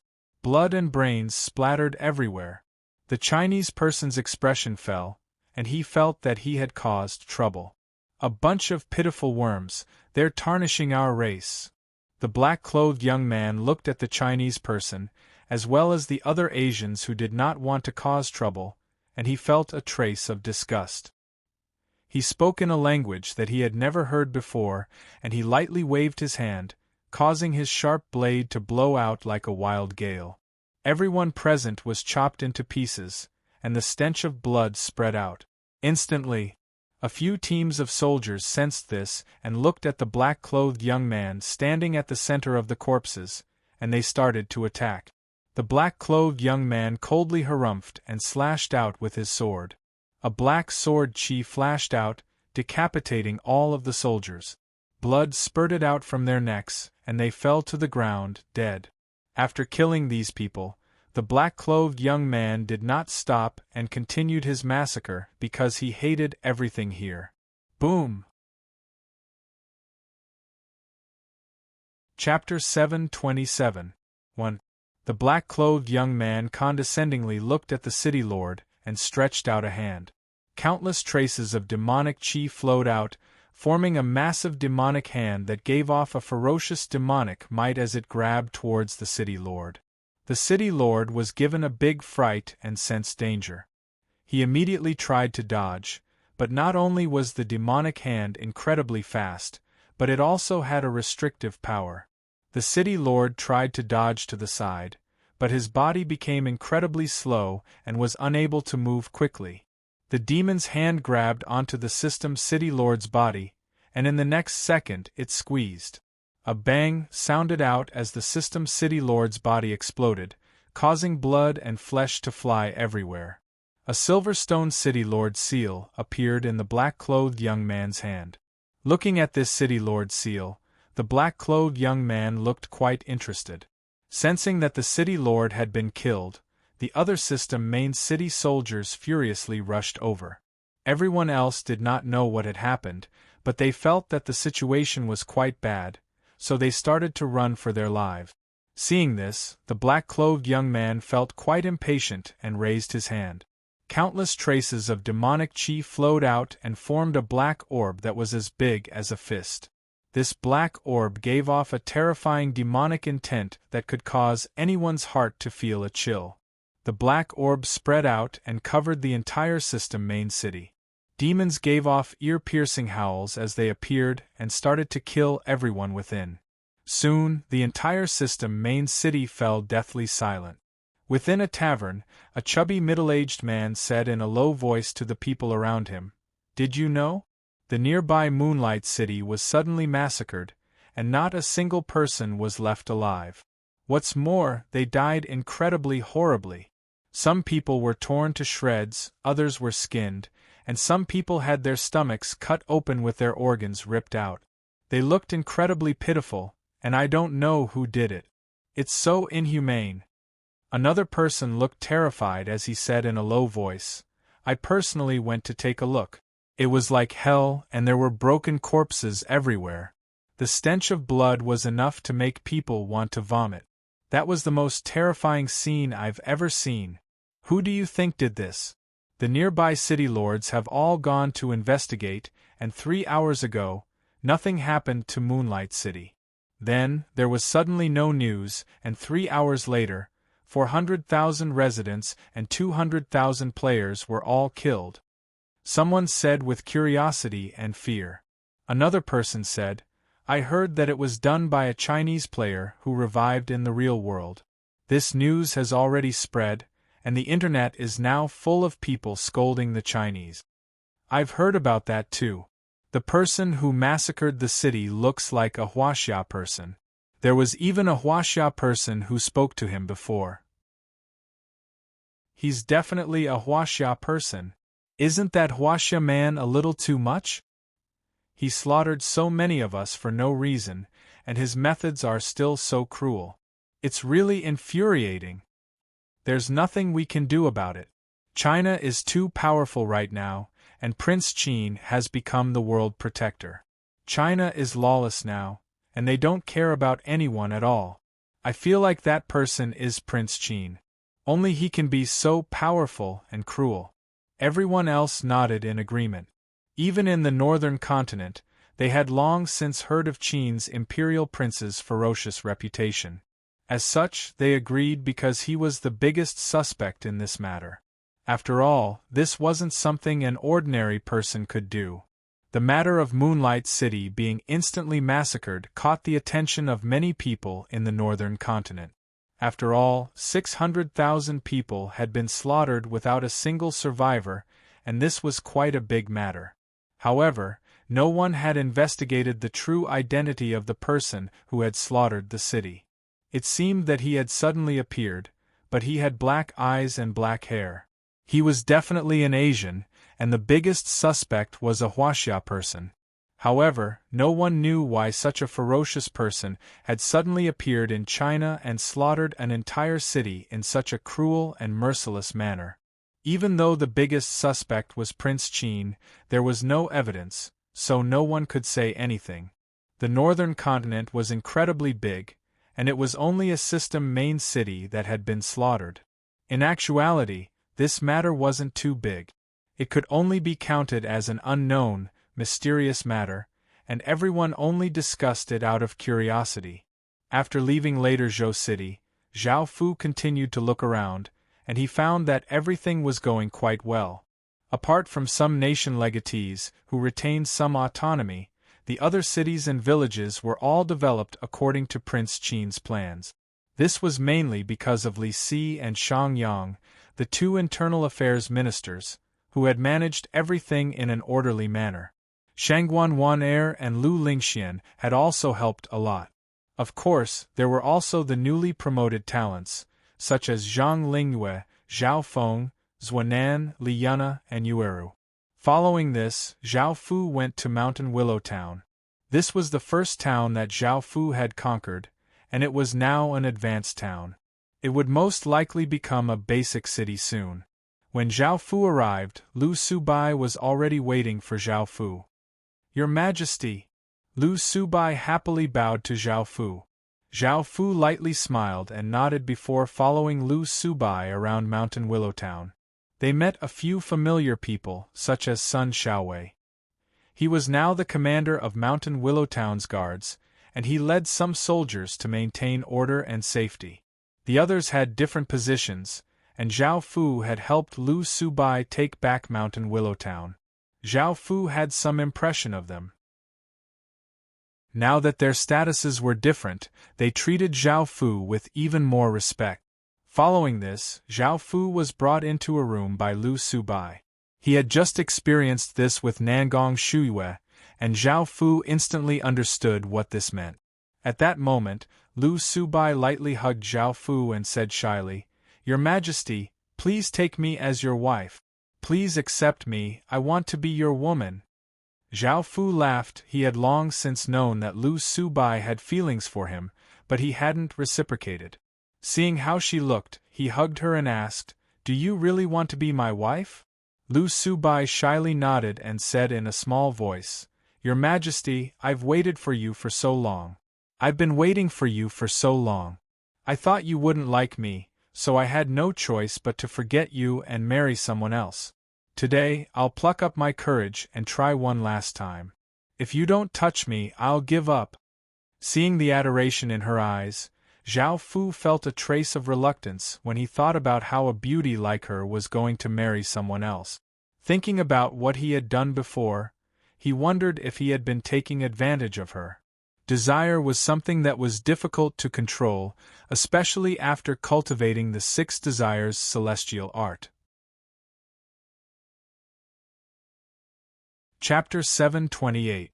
Lu Subai's face became bright red as she shyly nodded. Zhao Fu picked her up and brought her to the bed. They took off their clothes and started to do it. After a loud moan, Lu Subai powerlessly lay in Zhao Fu's embrace, looking at Zhao Fu shyly and sweetly. Zhao Fu lightly hugged her, and seeing her like this, he asked, "Are you happy?" Lu Subai smiled as she replied, "Of course I'm happy. Your Majesty, you're finally willing to accept me. How could I not be happy?" Zhao Fu felt quite apologetic. He had clearly felt a trace of possessiveness, but he had ignored her. He felt that he was quite shameless and despicable. "I'm sorry," Zhao Fu said. Lu Subai smiled as she shook her head and said shyly, "Your Majesty, you don't need to apologize. You've already made it up to me, and I'm very satisfied. Waiting for so long was worth it." Zhao Fu looked at her and did not say anything. He tightly hugged Lu Subai, and Lu Subai also tightly hugged Zhao Fu. After cuddling for a while, Zhao Fu left Mountain Willow Town. After patrolling a few more places, Zhao Fu returned to the Great Qin Town the next day. By then, he had finished patrolling the Great Qin Town, and he felt that Nangong Shuyue's debauchery in bed and Lu Subai's innocence had all just happened. 10 or so days later, Qin City had cleared out the 4 regions, and his strength had greatly increased. During this period of time, some system city lords had joined Qin City. Time gradually passed, and the situation became more and more severe. The natural disasters became more and more powerful, and people started to become more and more chaotic. Not only were there rewards, but there were also all sorts of items being stolen. Now, the legacy land had become even more cruel. Qin continued to send various envoys. With the advantage of Qin's strength, he continued to make friends with them and expressed his sincere and friendly intention to recruit them. This made it so that the situation around Qin did not occur again, where the system main cities allied together to resist Qin. Even if there were some who wanted to resist Qin, they would not be able to threaten Qin. This time, 12 castellans joined Qin. These castellans wanted to avoid the natural and man-made disasters, but they also knew that they couldn't stop Qin's expansion. Now, Qin had 300 or so city lords, and its strength was about the same as 100 regions combined. If Zhao Fu wanted to suppress it, he would need the power of 400 regions. Just roping in 400 regions would be incredibly difficult, and whether or not they could defeat Qin was another problem. If it was destroyed by Qin, then Qin's power would become even more terrifying. With the support of terrifying power, it would definitely not be as easy to deal with as it was now. They did not want to worry about these things and directly chose to join Qin. They had heard from the city lords who had submitted to Qin that they would be treated quite well, so they did not hesitate. Zhao Fu was quite satisfied. There would be a system main city joining every few days, which was what Zhao Fu had wanted to see when he sent people out. There were also 18 ginseng trees that bore ginseng fruits, each bearing 300 or so ginseng fruit. In total, there were 5,000 or so ginseng fruit. Zhao Fu kept a small portion for himself and continued to plant the rest, hoping to create more ginseng trees. Apart from this, there was another good thing, which was the fate-changing pill. When destroying Heavenstone City, Zhao Fu had obtained the core material for the fate-changing pill from the rock giant, which was the fruit of life. After such a long time of cultivation, the tree of life now had more than 10,000 trees. Each tree could bear 9 fruits of life, so 10,000 trees could yield 90,000 fruits of life. In other words, they could concoct 270,000 fate-changing pills. Qin was about to mass-produce S-grade people, and this made Zhao Fu feel incredibly excited. Having a high grade meant that one's cultivation would be faster, and they would have greater comprehension and power. Now, Qin could instantly produce 270,000 S-grade soldiers. After all, an S-grade person was usually a village chief, which showed how important S-grade people were. Even though Qin now had 200 million people and 30 million soldiers, 270,000 S-grade people were still incredibly important to Qin. After all, in the future, high-grade soldiers would be trained by them, and only then would Qin have the power to contend with other high-grade countries. However, Zhao Fu still had to continue to nurture the fruit of life. 270,000 fate-changing pills were still not enough to satisfy Qin's requirements, as Qin now had 30 million soldiers and was still rapidly increasing. Moreover, the fruit of life only bore fruit once a year, so it was evident that it was not enough. Zhao Fu wanted to use the fruit of life while nurturing the fruit of life. After all, the earlier they obtained the fruit of life, the better it would be. That way, their cultivation speed would be faster, and their cultivation would also be higher. Zhao Fu had to praise Zhang Baishu. He had always been in charge of this, and he had successfully fulfilled Zhao Fu's requirements. After dealing with these matters, Zhao Fu smiled and returned to the real world. He still did not see Jing Yuqin, so Zhao Fu started to eat. After hearing that Zhao Fu had returned to the real world, Mu Gillen took out some information and gave it to Zhao Fu. As Zhao Fu ate, he looked at the information in his hands and looked at the various countries in China, as well as the various major events that had happened. Proxy family leader. There's also a report from the northern continent. 600,000 people in a system main city were slaughtered in an instant, and their methods were incredibly cruel. Many factions in the northern continent believe that it was done by Qin's legatee. Mu Gillen took out another document. This was not the information that Zhao Fu had requested, but because it concerned Qin's legatee, Mu Gillen had also prepared a copy. Hearing this, Zhao Fu felt quite strange. Why had he suddenly become a scapegoat? How could he have the time to go to the northern continent and slaughter an entire city? Zhao Fu only thought about it and did not say it out loud. Mu Gillen had never expected the person sitting in front of him to have such a status. Zhao Fu curiously took the information and looked at it. Zhao Fu had black hair, black eyes, and gave off demonic qi.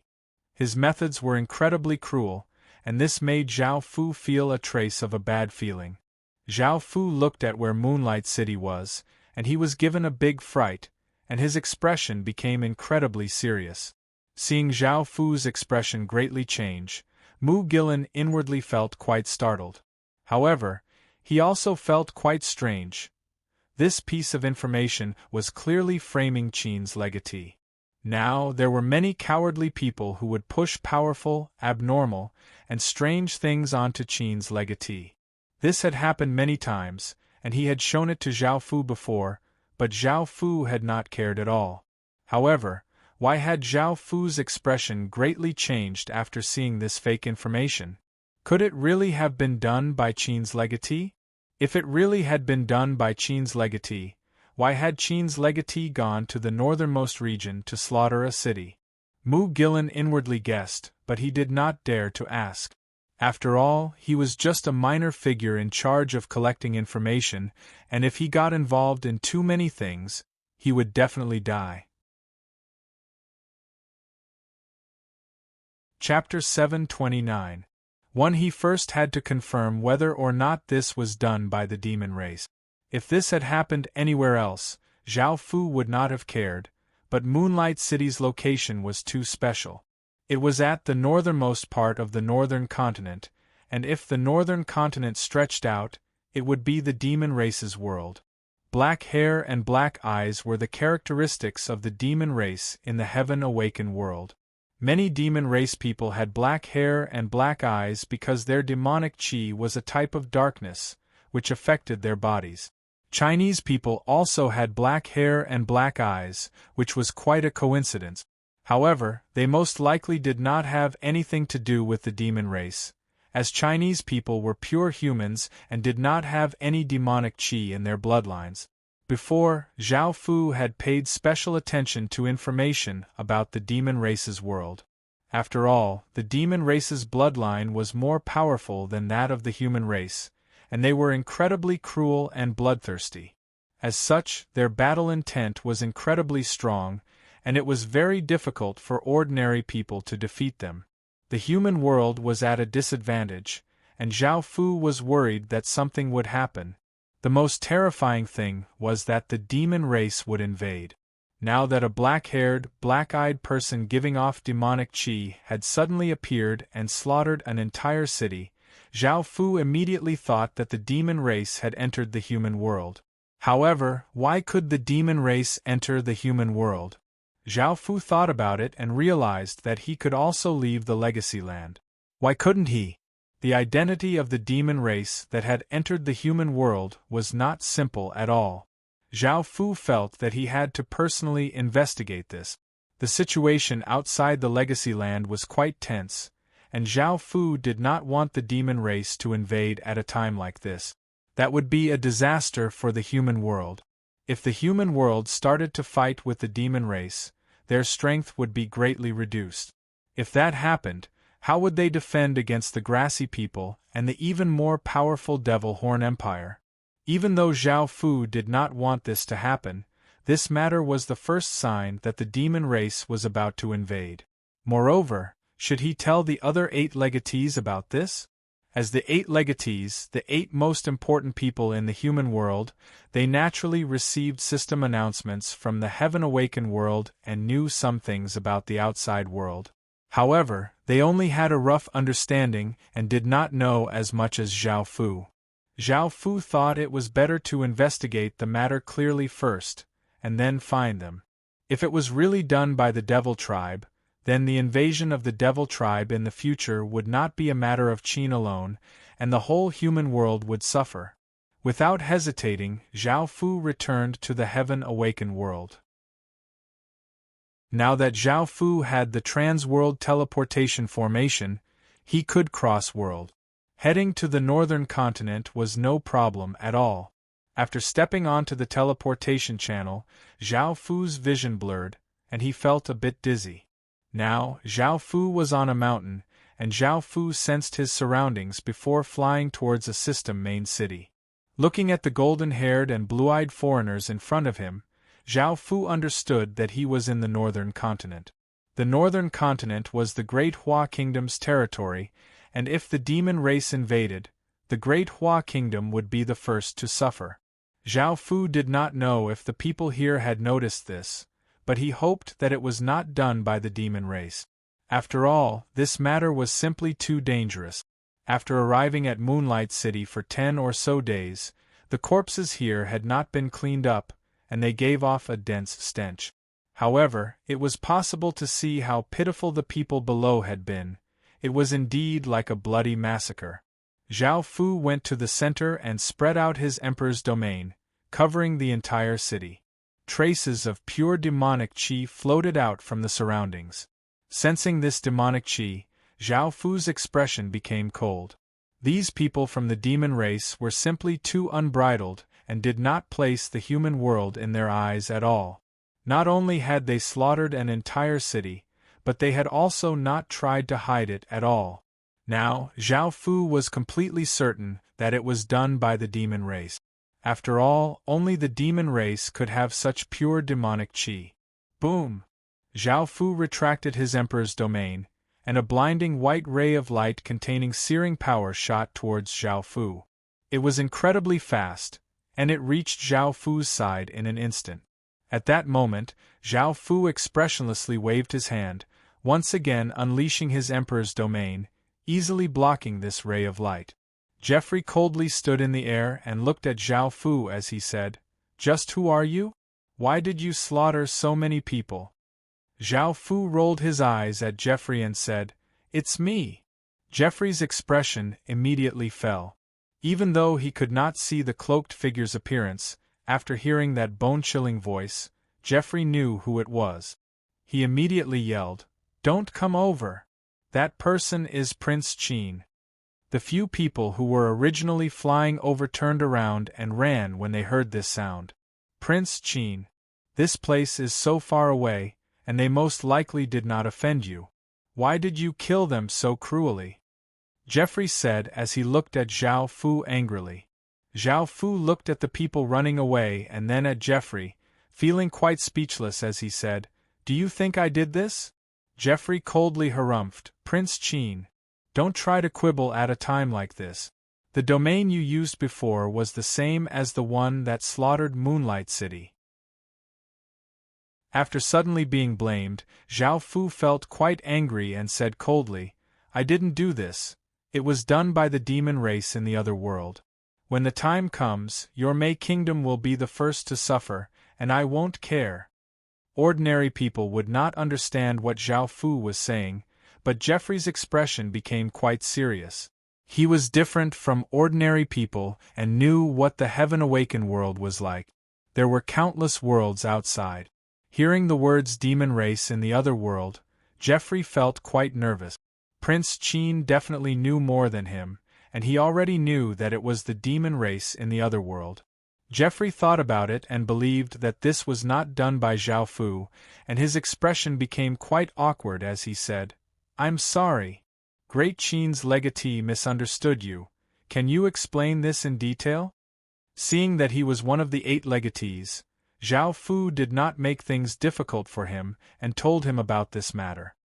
Hearing this, Geoffrey's expression became incredibly serious because it was highly likely that the human world would soon be invaded by the demon race. When that time came, the entire human world would fall into a crisis. What do we do now? Should we notify the others? Since this concerned the survival of the human race, Geoffrey could not help but let Zhao Fu take the lead and ask for instructions from Zhao Fu. In his heart, he understood that during this period of time, Zhao Fu was the most important person. Zhao Fu thought about it and decided that it was definitely done by the demon race. Now that the human world was facing the threat of the demon race's invasion, he had to discuss this with the others. Qin could not defend against the invasion of an entire world, so Zhao Fu nodded and decided to notify the other legatees. Chapter 730. One Tina Pendragon was the first to arrive. Seeing Geoffrey standing next to a cloaked figure, Tina Pendragon naturally guessed who that person was, and her expression became even more serious. Now that Prince Qin had personally acted, this matter was definitely quite dangerous. Is this true? Was the incident in Moonlight City done by the demon race? Tina Pendragon asked seriously as she walked up.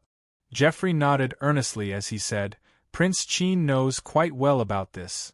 He already knows that the other world is the terrifying demon race world." Tina Pendragon looked at Zhao Fu in front of her and understood that he knew more than them. After all, not just anyone could become a world protector. "Prince." Tina Pendragon stood next to Zhao Fu and softly called out. Zhao Fu turned to look at her and nodded before saying, "After everyone else arrives, I'll explain it to you all." Tina Pendragon nodded and stood next to Zhao Fu, waiting for everyone else. Time gradually passed, and Akhenaten and CG had already arrived. However, no one else had arrived, so everyone could only continue to wait. Tina Pendragon stood next to Zhao Fu. This was the first time that she had been so close to Zhao Fu, and she could not help but look at him. Even though Zhao Fu was wearing a cloak and she could not see his appearance, she could sense that his aura was incredibly dangerous. Moreover, his power was able to suppress her king's power, which was even more powerful than king's power. However, apart from this, Prince Qin was silently standing here. Even though he was facing something as dangerous as the demon race's invasion, it made people feel at ease. Standing next to Zhao Fu and lightly smelling his scent, Tina Pendragon could not help but think about how she had been violated by him in the illusion. Thinking about this, Tina Pendragon blushed, which she rarely did. Following this, the others finally arrived. They all looked quite serious and understood how serious the situation was. They all looked at Zhao Fu. Seeing that everyone had arrived, Zhao Fu said, "I've been outside and know some things. The situation is not looking good, so listen to what I have to say." Hearing that Zhao Fu had gone outside, everyone's hearts thumped and they looked shocked. They immediately wanted to ask what was going on outside, but after hearing that the situation was not looking good, their expressions became serious and they listened. Zhao Fu could not decide anything by himself, so Zhao Fu did not want to hide anything. He said, "The world before us is called the grassy world. There are 40 or so grassy people living there, and they are preparing to invade the human world at any time. However, they are not the true threat. The Devil Horn Empire next to us is a dukedom kingdom, and it is a dukedom kingdom. It has invaded the other worlds, and the 3 worlds have to work together to stop. If they conquer the 3 worlds or just destroy the grassy world or the grassy world, they will be our kingdom. To them dragon to world to them. This is the greatest threat, and with how powerful the Devil Horn Empire is, our human world will not be able to stop it at all. Next, there are other dangers. To the north of the human world is the demon race world, while to the south is the water race world. This world is separated by the southern continent, and the water race only lives in water, so there is no need to worry about danger for now.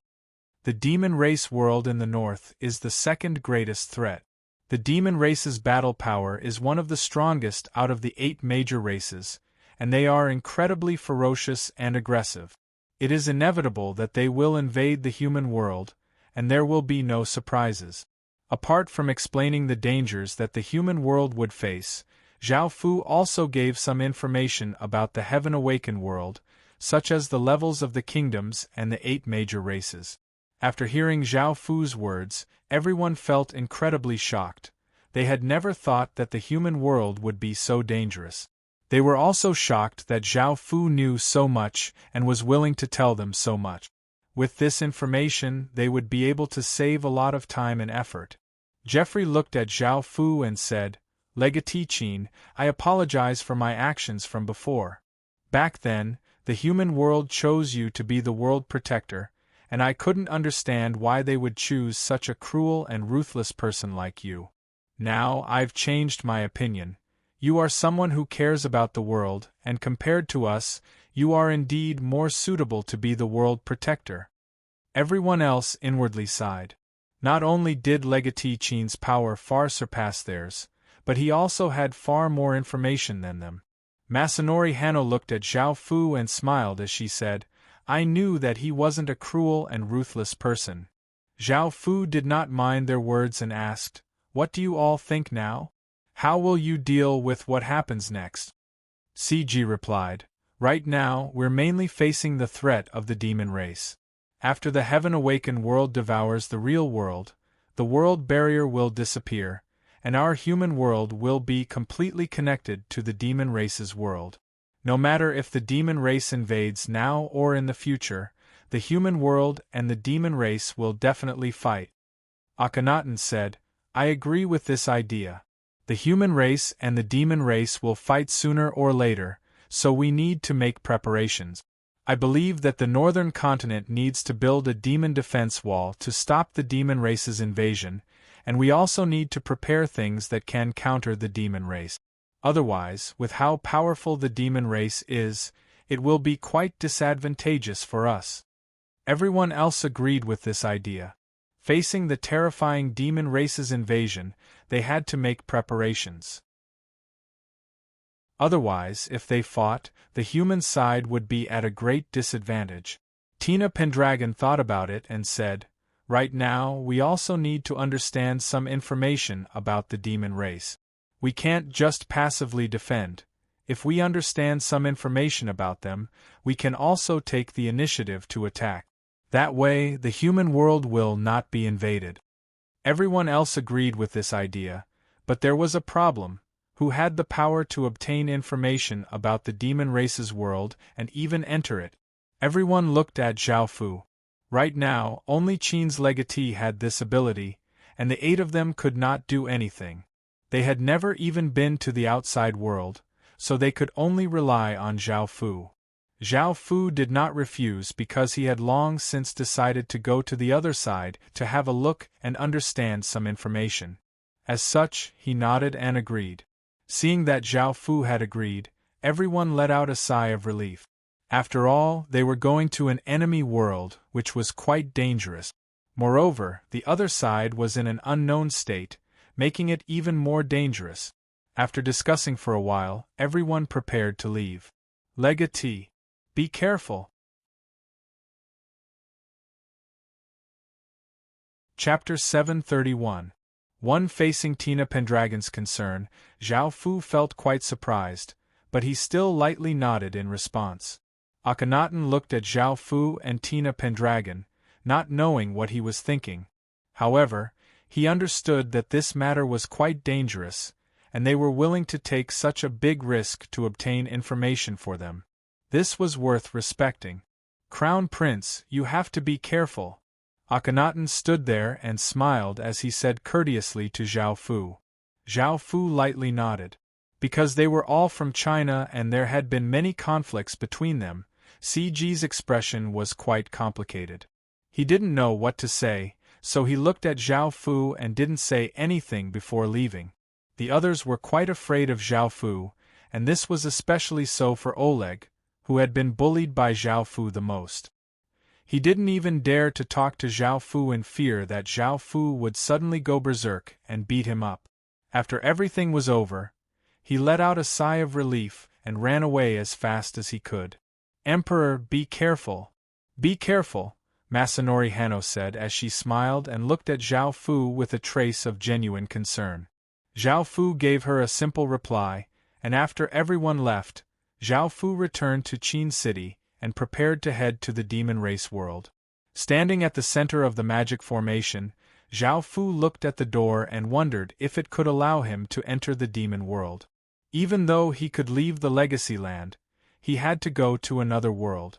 There were 2 heaven domain boundaries here, and he wondered if he could pass through them. Zhao Fu looked at the door and saw that Zhao Fu was in a daze. Zhao Fu tied the Sky Demon's sword to his waist and used the Sky Demon power to conceal himself. That way, he wouldn't be able to reveal his identity as a human. After stepping through the world gate, Zhao Fu felt a massive force pulling at his body, causing his head to ache. His vision blurred, and he found himself in another world. Zhao Fu did not know whether it was day or night in this world. The light was quite dim, and the sky was gray. Most of the plants around him were black, and a few were blood red. They looked quite strange and different from normal plants. In this world, there was demonic energy everywhere. To ordinary people, this demonic energy would feel cold and stinging, but to demons, this was a paradise. The Sky Demon's sword at Zhao Fu's waist sensed the demonic qi and became excited, causing it to tremble. Since he did not know the way, Zhao Fu casually chose a direction and did not choose to fly because he was too big of a target. Moreover, Zhao Fu felt that the demon world was filled with killing intent, so he decided to be careful and slowly explore. A few hours later, Zhao Fu heard some movements in the forest and released a powerful aura that covered that region. A few people immediately ran out in fright and knelt on the ground, saying some words that Zhao Fu could not understand. Zhao Fu was prepared, and he used a language stone to record this language, which was called the Dark Demon language. Afterwards, he automatically learned this language, and he was able to understand what they were saying. From this, he found out that the demon race in this world was called the Dark Demon race. At that moment, Zhao Fu felt quite surprised because apart from the demonic qi that they gave off, they looked quite similar to Chinese people in terms of appearance and clothing. Most of their weapons were made of bone. Zhao Fu felt quite surprised because he found that apart from the demonic qi that they gave off, they looked quite similar to Chinese people. "You may rise," Zhao Fu said as he looked at the people. The people hurriedly stood up and timidly stood to the side, not even daring to breathe too loudly. The Dark Demon race believed in the survival of the fittest. Even though Zhao Fu did not use his City Lord Seal's power, he still had stage 6 cultivation, and his immense power made it so that they did not dare to resist at all. "I've just arrived here and don't know much about the situation here. Tell me about it." After practicing the Dark Demon language a few times, Zhao Fu spoke proficiently. There were 4 men and 2 women in front of him, and one of them, who seemed to be the captain, said, "Sir, this is the gloomy region. This is the gloomy region, and we're currently near Calming Soul City." Zhao Fu could hear that this person's voice was quite ancient and didn't sound like a player's. It was impossible for indigenous residents to form teams to kill demon beasts, so Zhao Fu felt quite confused. He pointed at another person and asked the same question again. That person didn't understand why Zhao Fu would ask this again, but with Zhao Fu's strength, he could only obediently reply and speak in an ancient voice. Zhao Fu had some guesses and said, "I'm a writer, and I like to listen to all kinds of stories. If you tell me everything that has happened since you were young, not only will I not kill you, but I'll also reward you with a large sum of money." In order to verify his guess and understand more about the Dark Demon race, Zhao Fu made up a lie. The others let out a sigh of relief. This person only wanted to listen to their stories and would not kill them, and he would even reward them. This made them feel quite delighted. Following this, everyone started to tell their stories, and Zhao Fu listened attentively, obtaining a large amount of useful information. Zhao Fu was able to confirm his suspicions. They spoke with an ancient voice and were not indigenous people. The only reason was that they had lived in an ancient world, which was why they spoke like this. This made Zhao Fu feel quite startled because most of these ancient worlds were cultivation worlds. In other words, it was a world where people could cultivate. Ordinary worlds were split into 2 types of evolution. One was cultivation, and the other was technology. Earth walked the path of technology, but technology was completely forbidden in the Heaven Awakened world, and no technology could be used. However, talismans and magic items were not restricted at all, and they could be used as they pleased. Compared to a cultivation world and a technological world had a massive disadvantage. Firstly, their bodies were weaker, and they were unable to develop technological items.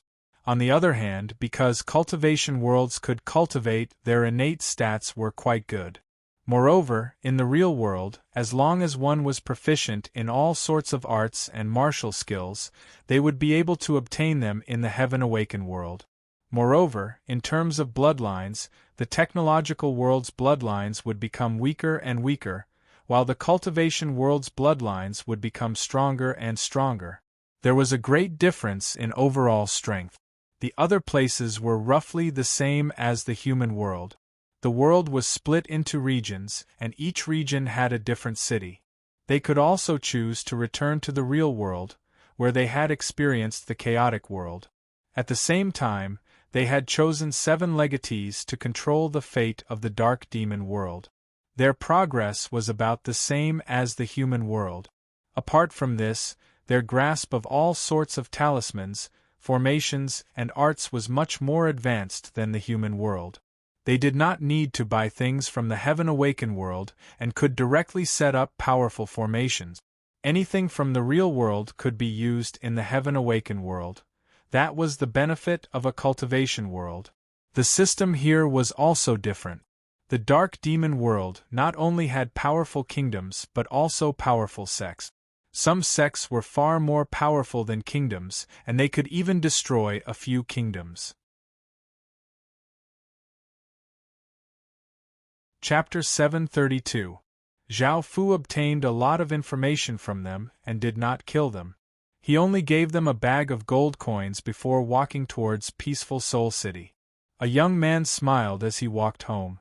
This young man was called Yitsong, and he was an outer court disciple of the Demon Path sect.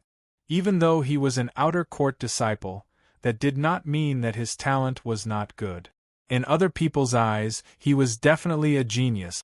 However, in the Demon Path sect, he did not seem that outstanding.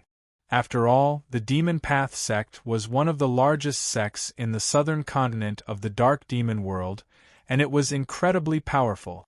It was a place where countless geniuses gathered, so Yitsong, who was a genius in the eyes of ordinary people, was just an outer court disciple in the Demon Path sect. Yitsong came from a small mountain village. His mother was a great beauty, and his adoptive father was a famous kind-hearted person. Their family got along very well, and Yitsong quite liked that small mountain village. Because everyone got along well, Yitsong had received a lot of help from them.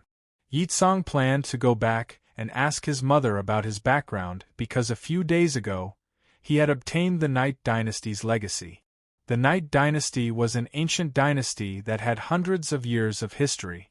It was incredibly powerful and was one of the most powerful existences in the southern continent of the Dark Demon world. What was important to note was that the Night Dynasty was an ancient kingdom that still existed, and it had its own subjects and soldiers.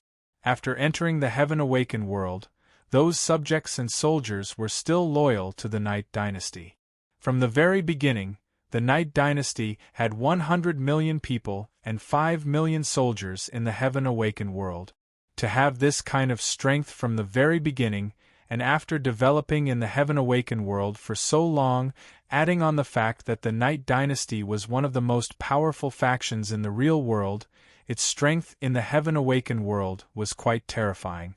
In just a single continent, the Night Dynasty's strength could rank in the top 5, and in the entire Dark Demon world, it could rank in the top 15. It was one of the most powerful factions in the Dark Demon world, and its strength caused countless people to fear it. However, a month ago, when the Night Dynasty's legatee had broken through to the Demon Origin realm, he had suddenly gone berserk and died, shaking the entire southern continent. A dynasty's legatee had a massive amount of fate, and yet he had died so easily. This shocked countless people, and the Night Dynasty's royal clan was even more furious. They felt that an enemy faction had used some sort of curse to kill the legatee. As such, the Night Dynasty had continuously sent out soldiers to attack 3 dynasties and a sect next to it. A few large battles had erupted between the two sides, resulting in many casualties. Now they were at a stalemate, and this was not only in the real world but also in the Heaven Awakened world. It was a pity that the legatee had died, and there was no way to revive him. This legatee had been quite famous in the Dark Demon world, and had great potential. He was one of the strongest kings in the future, and now that he had died so easily, everyone felt quite sad. Now that the Night Dynasty's legatee had died, the Legacy Stone once again activated a trial. Back then, Yitsong did not understand what was going on. He had been killing demon beasts in the Heaven Awakened world when he had suddenly been pulled into the trial space and obtained the Night Dynasty's legacy. Yitsong was quite shocked. How could he obtain the Night Dynasty's legacy? He had come to a small village, so how could he have contact with the Night Dynasty?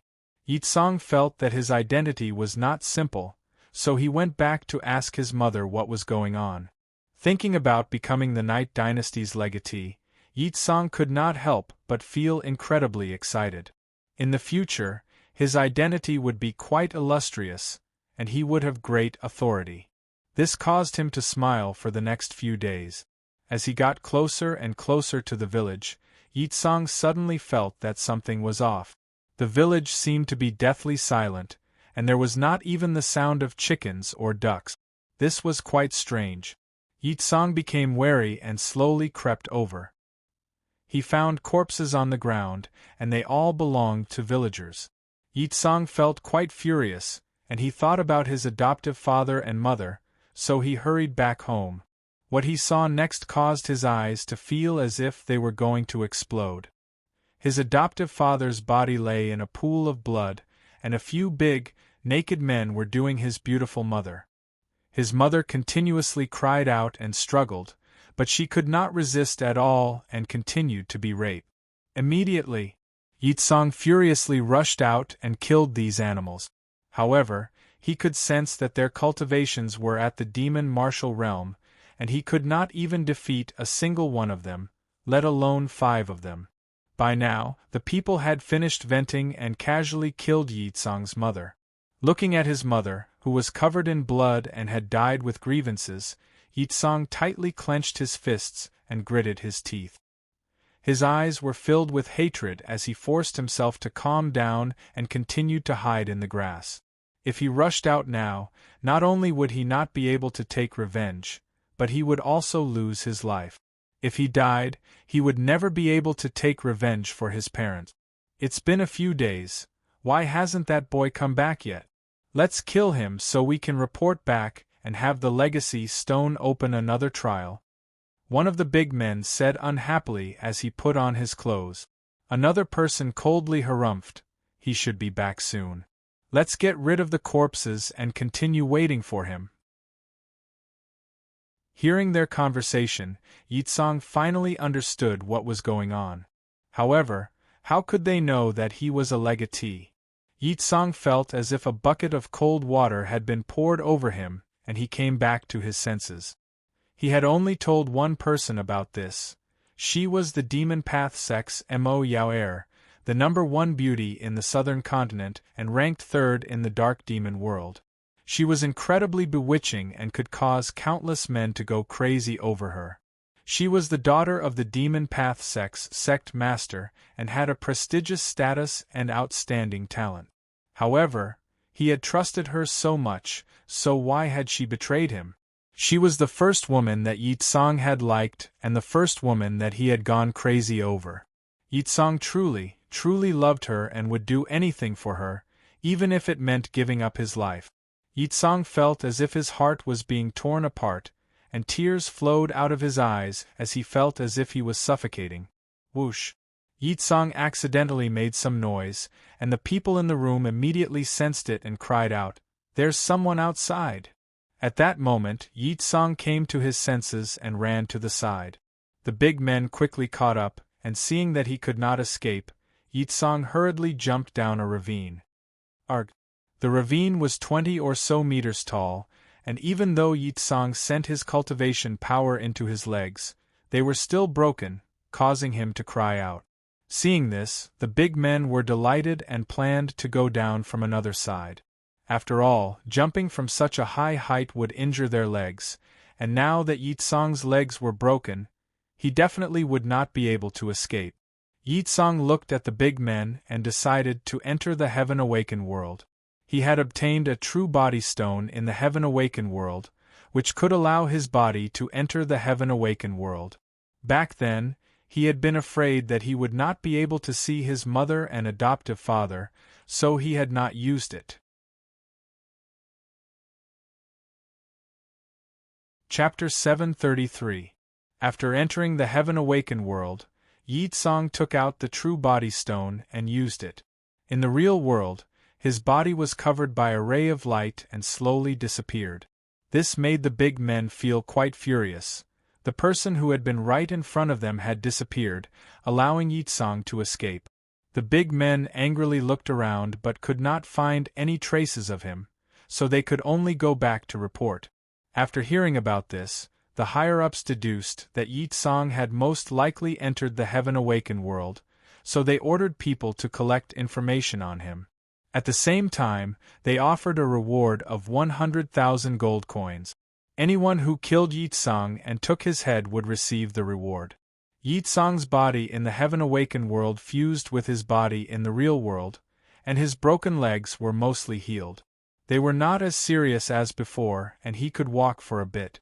Yitsong immediately took out some medicine and started to treat himself. A day later, Yitsong's legs were completely healed. He understood that he would most likely be hunted down by the Night Dynasty, so he put on a cloak to hide his appearance. After coming to a nearby city, news of Yitsong's whereabouts had already spread. Anyone who killed him would receive 100,000 gold coins, which was quite a large sum of money. Countless people started to search for Yitsong, and the Night Dynasty's people also arrived. Seeing this, Yitsong did not dare to stay in this city. Luckily, it was now possible to travel between system main cities, so Yitsong immediately used a teleportation channel to leave. 5 days later, Yitsong desperately ran through a forest. He had never thought that he would meet someone from the same sect here, and that person was on good terms with him. As such, that person immediately recognized him and had brought a group of people to kill him. Yitsong had a few wounds on his body, and blood continuously flowed out. Right now, he could only run or die. His face was twisted with rage and hatred. As Zhao Fu walked towards peaceful Soul City, he saw a group of people chasing after a young man. Zhao Fu looked over and did not plan to act. After all, who knew if he was a good person or an evil person? Moreover, they were enemies of the human race. The Golden Dragon suddenly said, "That person has a nation's fate and is most likely a dynasty's legatee. However, he hasn't completed the final succession and is only half a dynasty's legatee." Hearing this, Zhao Fu felt quite confused and asked, "What does that mean?" The Golden Dragon explained, "You've obtained the Legacy Stone's approval, but you haven't reconquered the city." This made Zhao Fu even more confused. The Golden Dragon rolled his eyes at Zhao Fu and explained in detail, "After the first inheritor dies, the inheritance stone will choose another owner. He should have obtained the identity of an inheritor in the second trial. However, he had only obtained an identity and not any power, as the legacy stone was no longer with him. He needed to return to that city and reclaim the legacy stone. That way, he would be officially acknowledged and receive a massive amount of fate. He would also be able to use the nation's fate. However, as long as he's killed, the Stone of Inheritance will start another trial and choose a suitable successor." After hearing the Golden Dragon's explanation, Zhao Fu understood what was going on. However, Zhao Fu still did not plan on attacking because he had come to obtain information and did not want to get involved in any trouble. This matter concerned an entire country, and if he got involved, it would be easy for his identity to be revealed. Moreover, helping him would not bring him any benefits and would only bring him endless trouble. Perhaps he could help him obtain a nation legacy and form an alliance. Alternatively, he could subdue this person and develop a faction within the Dark Demon race. If he had a powerful chess piece, it would bring him great benefits in the future. However, Zhao Fu did not trust the Dark Demon race. After all, they were people from 2 different worlds, and even if they signed a contract, it would be removed by some powerful item. Zhao Fu was not sure if this person would completely submit. After all, he was a nation legatee. Moreover, the legatee was most likely heavily guarded, and it was hard to say whether or not Zhao Fu would be able to help him obtain the legatee. After all, he was someone from another world, and if this was revealed, he would definitely be attacked by the entire world. The Golden Dragon understood what Zhao Fu was thinking and said, "You can possess him and turn him into your clone. That way, you will be the nation legatee." Zhao Fu felt quite delighted, and had never thought that there would be such a method. However, this was a world of cultivation, so it would be quite easy for him to be discovered. You can possess his consciousness, and no one will be able to discover it because his body and soul will remain the same. The Golden Dragon once again answered Zhao Fu's questions. However, Zhao Fu felt quite curious and asked, "Possession is taking over someone else's body, but how do you take over their consciousness?" The Golden Dragon explained, "It's like this. You need to wipe away his consciousness and then split off a bit of your consciousness. The process might be quite painful, and you can then inject your consciousness into his soul to take over his body. However, this requires him to be willing, as even a higher being cannot wipe away a person's consciousness without damaging their soul. Alright, hurry and save him. Hurry up and save him. He's going to die." Zhao Fu came back to his senses and looked up, saying, "Yi Tsang has already been surrounded." Yi Tsang furiously looked at the person in front of him and said, "Jiulongli, I treated you like a brother, but you brought people to kill me. I treated you like a brother, and I never thought that you would bring people to kill me." Jiulongli coldly laughed and said, "Sorry, it's your fault for being so valuable. As a brother, shouldn't you help your brother out one last time? You're definitely going to die anyway, so let's all attack together and kill him." Hearing this, everyone prepared to attack, and Yi Tsang fell into despair. He had thought that obtaining the Night Dynasty's legacy would be an incredibly good thing, but he had never thought that things would turn out like this. He would die here before he could even take revenge for his parents and village. At that moment, a sword arc flashed out, and 10 or so people's heads flew into the air. This caused Yi Tsang to feel quite startled, and he saw a cloaked figure appear in front of him. "Thank you," Yi Tsang said coldly, understanding that it was this person who had saved him. Zhao Fu lightly nodded. Looking at Yi Tsang's twisted face that was constantly filled with hatred, Zhao Fu felt that he had an opportunity, so he started to chat with Yi Tsang and told him his goal. After all, wiping away Yi Tsang's consciousness required Yi Tsang to be willing. "How can I trust you? What if after you take over my body, you don't help me take revenge?" Yi Tsang said as he coldly looked at Zhao Fu. If there were no good people in the world, then this person had not saved him out of kindness and had instead lusted after his body. Yi Tsang's words did not seem quite right and seemed to have some other ambiguous meaning, but Zhao Fu really did want his body. Chapter 734. Yi Tsang looked incredibly shocked.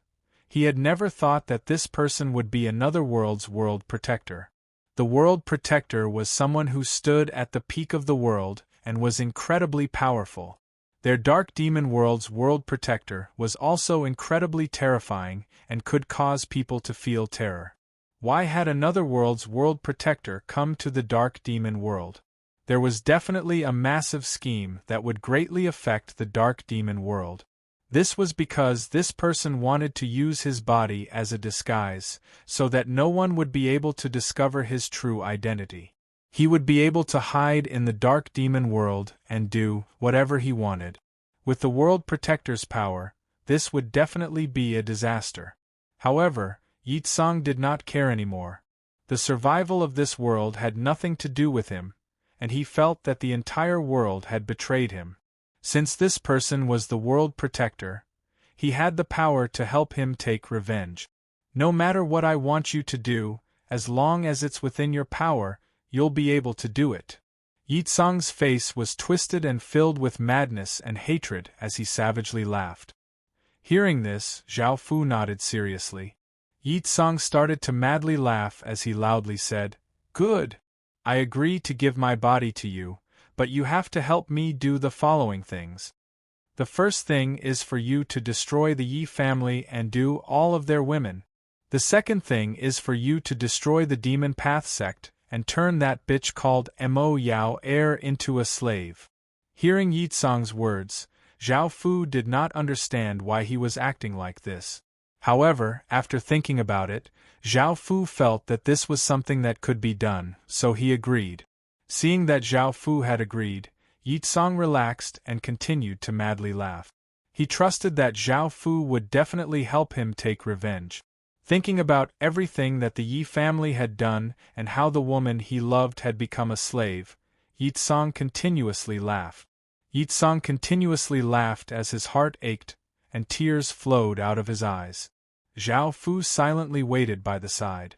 After a while, Yitsong calmed down and looked quite lonely and dispirited as he said, "Let's begin. I willingly give my body to you." Zhao Fu nodded and brought Yitsong to a hidden cave. He had Yitsong lie on the ground and started to wipe away his consciousness. Zhao Fu had unlocked divine sense, so his mental energy was not weak at all. It flowed into Yitsong's mind like water. Yitsong struggled in pain, and as Zhao Fu's mental energy continuously invaded his body, Yitsong's struggles became weaker. In the end, his face became lifeless, and he lay there like a corpse. Zhao Fu then followed the Golden Dragon's method and began to divide his soul. This process was also very painful, dozens of times more painful than cutting his flesh with a knife. Time became incredibly long, and after 3 or so hours, Zhao Fu finally divided a trace of his soul. He felt as if he was about to collapse, and Zhao Fu sent the soul, which was a dot of light that was as big as a mung bean, into Yitsong's head.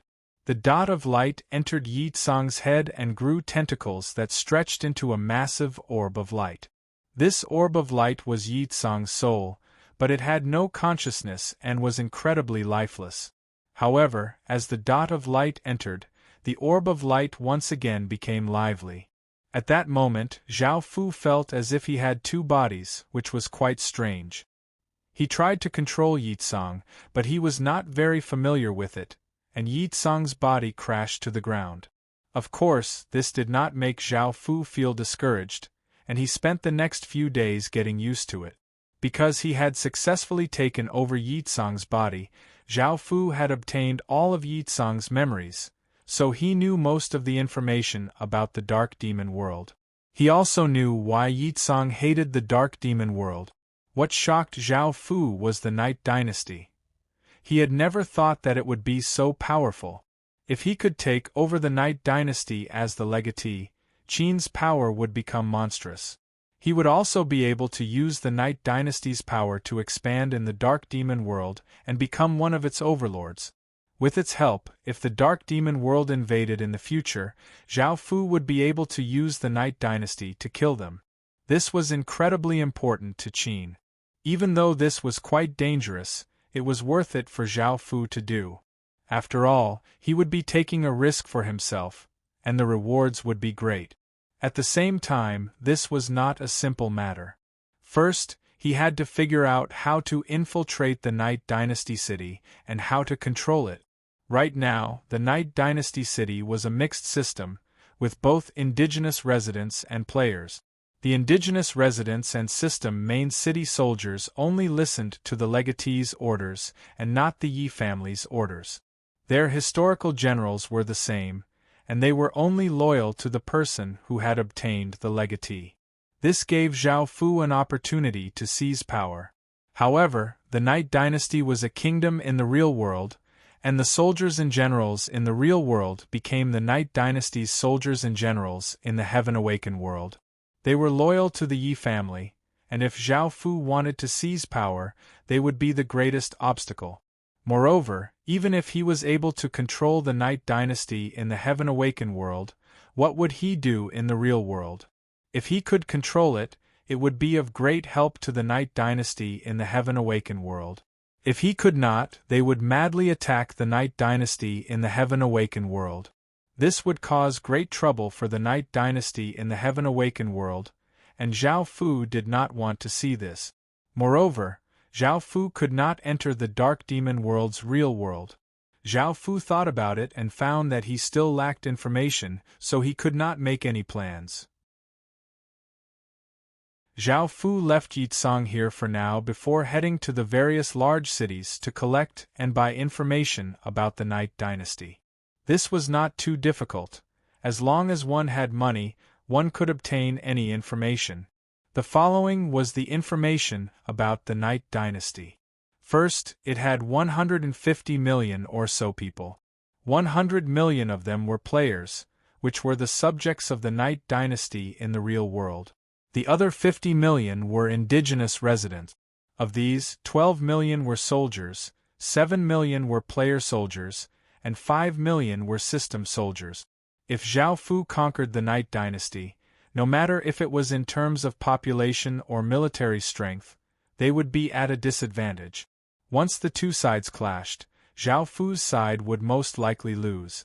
After all, even with the support of 50 million residents and 5 million soldiers, Zhao Fu was only one person and a few historical generals, while the other side had countless generals, countless ministers, and many people from the Yi family. If the two sides fought, Zhao Fu would not be able to control everyone, while the other side could cooperate and attack.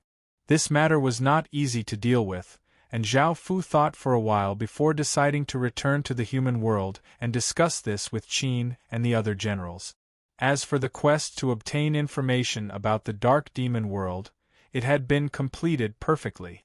After feeling dizzy, Zhao Fu once again returned to the human world and gave some of the information he had obtained to the other legatees.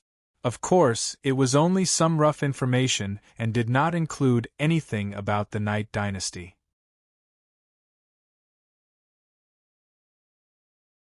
Chapter 735. A few days later, Zhao Fu once again brought people to the dark demon world. This time, the people he brought were all disguised, and there was a large amount of demonic qi around them to prevent their identities from being exposed. Zhao Fu now had a good plan. His first targets were the Night Dynasty's 5 ancestors. These 5 ancestors were the Night Dynasty's ancestors, and because it was a cultivation world, they could obtain immense power and lifespans that were much longer than ordinary people. The Night Dynasty's 5 ancestors had naturally reached the highest realm in the dark demon world, which was the demon origin realm. They could live for 300 or so years. The oldest of the 5 ancestors was 326 years old, and they were just as monstrous. They had fused their bodies with the Heaven Awaken world, and their cultivation in the real world had fused with their bodies in the Heaven Awaken world, giving them stage 8 power. They were even more powerful than ordinary great city lords. The 5 of them also had great city seals, and their strength was not as simple as 1 + 1. Each of them could fight 7 or 8 city lords, and their strength was quite terrifying. Within the Night Dynasty, the 5 ancestors held a lot of power, and they were split into different factions. It was quite common for a dynasty to have many factions. Zhao Fu did not want to go through too much trouble, so he directly acted against the 5 ancestors who held the most power. A letter was delivered to a woman. She was tall and slim, and she was extremely beautiful. Her skin was snow white, and she wore a violet dress, giving off a cold and noble aura. She was the Night Dynasty's youngest ancestor and was already 128 years old. However, she still looked like she was 20 years old. She was called Yining Shuang, and she had been the Night Dynasty's eldest princess. She had extraordinary talent and had been the Night Dynasty's #1 beauty. Looking at this letter, Yining Shuang's expression became somewhat serious. This letter contained a trace of the Night Dynasty's legacy fate, and the person who had written this letter was most likely that legatee. Yining Shuang had heard some information about this legatee. He was the current emperor of the Night Dynasty, and he had gone out to take care of a commoner's daughter. Back then, he had not paid much attention to this matter and had forgotten about it. He had never thought that such a thing would happen. Of course, Yining Shuang did not support someone with such a lowly background who could not even compare to 10% of the previous legatee. Almost no one supported him, and they all agreed to kill him before letting the legacy stone choose. Even though she had wanted to kill him, she had not succeeded. Apart from some information a few days ago, she had not received any other information. She had never thought that he would write to her. The content of the letter was that he wanted to meet her at night in a forest outside Nether City. He had something important to discuss with her, and he wanted her to come alone or else he would leave. Yining Shuang coldly laughed. She knew what he meant. He definitely wanted to use her to obtain the position of successor. However, Yining Shuang was already determined to kill him. As someone who was already at the top of the pyramid of the world, there was nothing for Yining Shuang to fear. Zhao Fu passed through the Legacy Formation and quickly arrived near Nether City. He flew towards the forest and quickly found Yi Tsang. After seeing Yi Tsang, Yining Shuang did not hesitate and slashed at the air with her finger. An extremely sharp, cold light containing terrifying power flashed through the air and arrived in front of Yi Tsang. This cold light could instantly kill Stage 3 soldiers, so Yi Tsang naturally could not block it. At that moment, a black-cloaked figure suddenly appeared in front of Yi Tsang and easily blocked the attack. Yining Shuang's expression became cold, and she could sense that Zhao Fu's power was not simple at all. Just as she was about to use her power, Zhao Fu suddenly exploded out with his full power. A terrifying aura flooded out, causing the surrounding temperature to plummet. This power caused Yining Shuang to feel quite startled. She had never thought that this black-cloaked figure would be so powerful, and it seemed to be above her own. This was a trap. She had been too careless. Yi Tsang was just a lowly villager. How could he have such an expert protecting him? Yining Shuang suddenly thought of something and said coldly, "Sir, this is a matter between the Night Dynasty. This is a matter between the Night Dynasty. It's best if the Demon Path sect doesn't get involved." Yining Shuang thought that Zhao Fu was someone from the Demon Path sect, but she was not wrong. With Yi Tsang's identity, only the Demon Path sect would help him. Their goal was most likely to use Yi Tsang to control the Night Dynasty. However, Zhao Fu lightly laughed and did not reply. He stretched out a hand towards Yining Shuang, and suddenly, resplendent motes of star-like light appeared in the sky. There were 36 of them in total, and they exploded out with shocking power. In that instant the air seemed to freeze. Yining Shuang's expression fell, and she immediately turned to run. This power was not something that she could resist, and she could sense that each star represented a City Lord Seal's power. However, she was too late.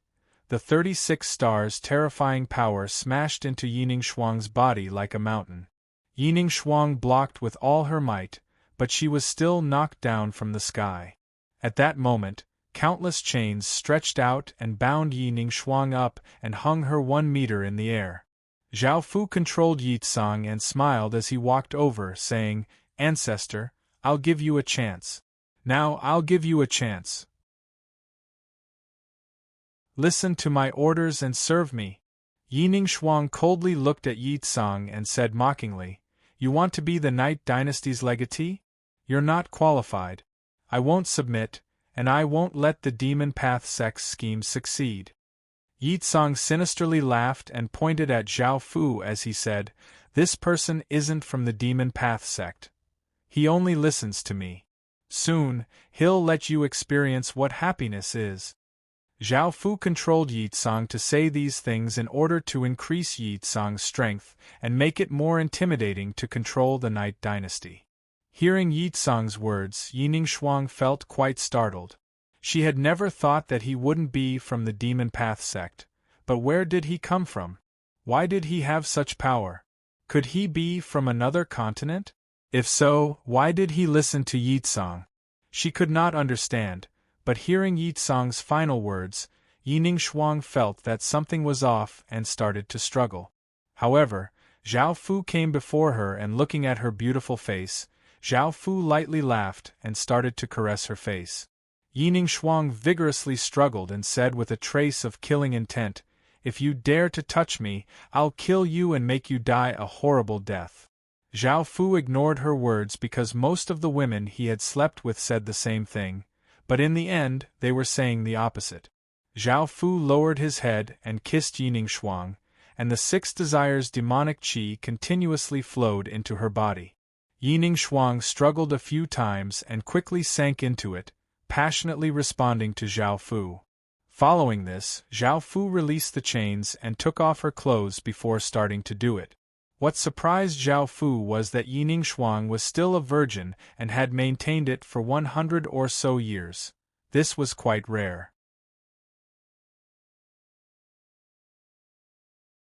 Chapter 736. Yining Shuang madly tangled with Zhao Fu, but Zhao Fu stopped just as she was feeling the most comfortable. Yining Shuang tightly hugged Zhao Fu, a pleading look in her eyes as she said, "Hurry up and give it to me. It's not enough." Zhao Fu controlled Yi Tsang to walk over and pinched Yining Shuang's chin. He turned her head and smiled as he said, "How is it? Ancestor, are you very happy? Are you willing to submit to me? As long as you're willing to listen to me and let me control the Night Dynasty, I'll let him do it with you every day." Yining Shuang felt that these words were not quite right. It was as if Zhao Fu was trying to sell himself, someone who would use his body to make a deal. Yining Shuang, who was filled with lust, did not immediately refuse. She looked hesitant and uncomfortable as she looked at the man she was hugging. That handsome face and dignified aura made Yining Shuang understand that she could not leave him, and she felt as if she was going to die. "I agree to help you obtain the Night Dynasty's power, but you have to promise that it won't fall into anyone else's hands. After all, you're part of the Yi family's bloodline, so giving the Night Dynasty to you is the same as giving it to the Yi family. Also, he'll belong to me from now on," Yining Shuang said coldly as she suppressed the lust in her heart. Zhao Fu inwardly laughed. The Night Dynasty's power had always been in Zhao Fu's hands, so how could Zhao Fu give it to anyone else? As such, he controlled Yi Tsang and replied seriously, "I can promise that the Night Dynasty definitely won't fall into anyone else's hands." Hearing Yi Tsang make such a solemn promise, Yining Shuang felt quite satisfied and said coldly, "Please stay away." Zhao Fu understood what she meant. She did not want to do it in front of others, so he controlled Yi Tsang to leave. However, she would never have thought that Yi Tsang was also Zhao Fu. After Yi Tsang left, Yining Shuang's cold expression became flirtatious as she panted and said, "Good man, you can give him to me now, right?" With a trace of a smile, Zhao Fu lowered his head and kissed her fragrant lips, beginning to satisfy her wish. This continued for an entire night.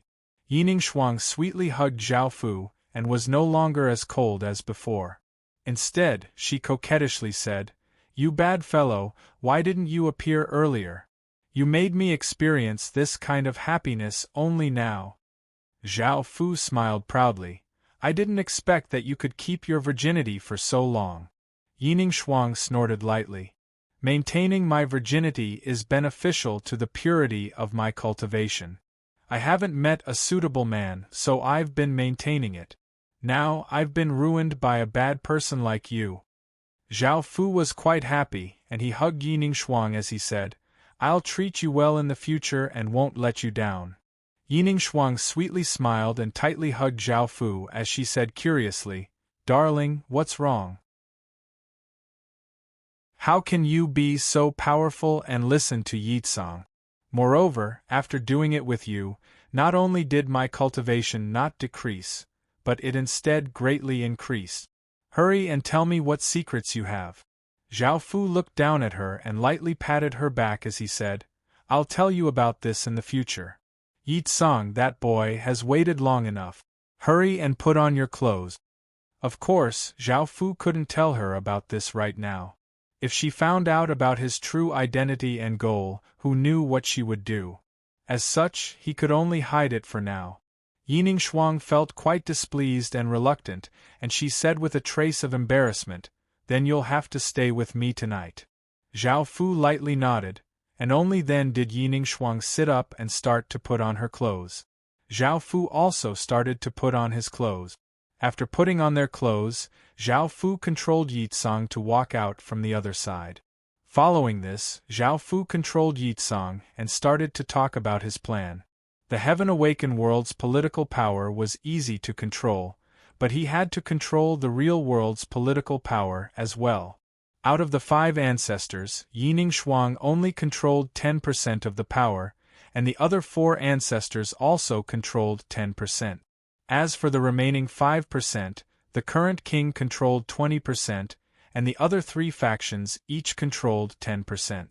After hearing Yining Shuang's explanation, Zhao Fu felt that this faction was quite complicated. However, now that he had Yi Ningxuang's support, he had obtained 10% of the Night Dynasty's power. Of the remaining 4 ancestors, even though there was a woman, she was already 290 years old and looked like an old woman in her 70s. Zhao Fu had no choice but to treat her like Yi Ningxuang, so he could not do anything to her. As such, he could only choose another method. Zhao Fu planned to talk to the generals of the various factions. Of course, there was no need to find generals who were absolutely loyal to the Night Dynasty. Zhao Fu's targets were generals who had other ideas or were not completely loyal to the Night Dynasty. If he wanted to usurp the throne, he first had to control the military, so Zhao Fu started to act. Within a hidden room, Yi Tsang watched as a mighty-looking middle-aged man walked in. A trace of a smile appeared on his face as he stood up and pointed at a chair beside him as he said, "General Li, please sit. Please sit." Li Chang felt quite angry and coldly glared at Zhao Fu as he said, "Where did you take my wife?" In order to ensure that this information would not be leaked and that these generals would come to see him, as well as to convince them, Zhao Fu had captured some of their relatives. Even though it was quite despicable, his plan was quite effective. "Don't worry. Your wife is quite safe, so let me introduce myself. I'm called Yi Tsang, and I'm the legatee of the Night Dynasty," Yi Tsang said as he gave a slight smile and a trace of humility. Li Chang's expression fell, and he immediately understood Yi Tsang's goal. He wanted to usurp the Night Dynasty's power. However, Yi Tsang's identity was not acknowledged in the Night Dynasty, and if he helped Yi Tsang, his entire family would be slaughtered. As such, Li Chang immediately refused, saying, "I won't betray the Night Dynasty, nor will I agree to your request. If you want money, I can give you as much as I can." Zhao Fu did not mind Li Chang's reaction because this was within his expectations. He said confidently, "I know what General Li is worried about, but don't worry. I already have absolute confidence in obtaining the Heaven Awakened World's power, but I'm still considering the real world's power. I need your support to completely control the Night Dynasty's power. If I succeed, you will immediately be promoted by 3 ranks. Of course, Li Chang did not believe Yi Tsang. He did not believe that a minor figure like Yi Tsang would have such power. However, a person walked out, causing Li Chang to feel quite confused. This person was naturally the Night Dynasty's youngest ancestor, Yi Ningxuang. By now, Yi Ningxuang had regained her cool and elegance and said, "General Li, you don't need to worry about this. He has already made ample preparations, and I can guarantee that nothing will happen to you." Li Chang had never thought that the Yi family's ancestor would stand on Yi Tsang's side. Li Chang immediately felt that a shocking conspiracy was looming over the Night Dynasty. What should he do now? His wife was in their hands, and the Yi family's ancestor was supporting him. Moreover, he had the Yi family's bloodline, and they seemed quite confident. However, the Night Dynasty had not detected such a massive conspiracy at all.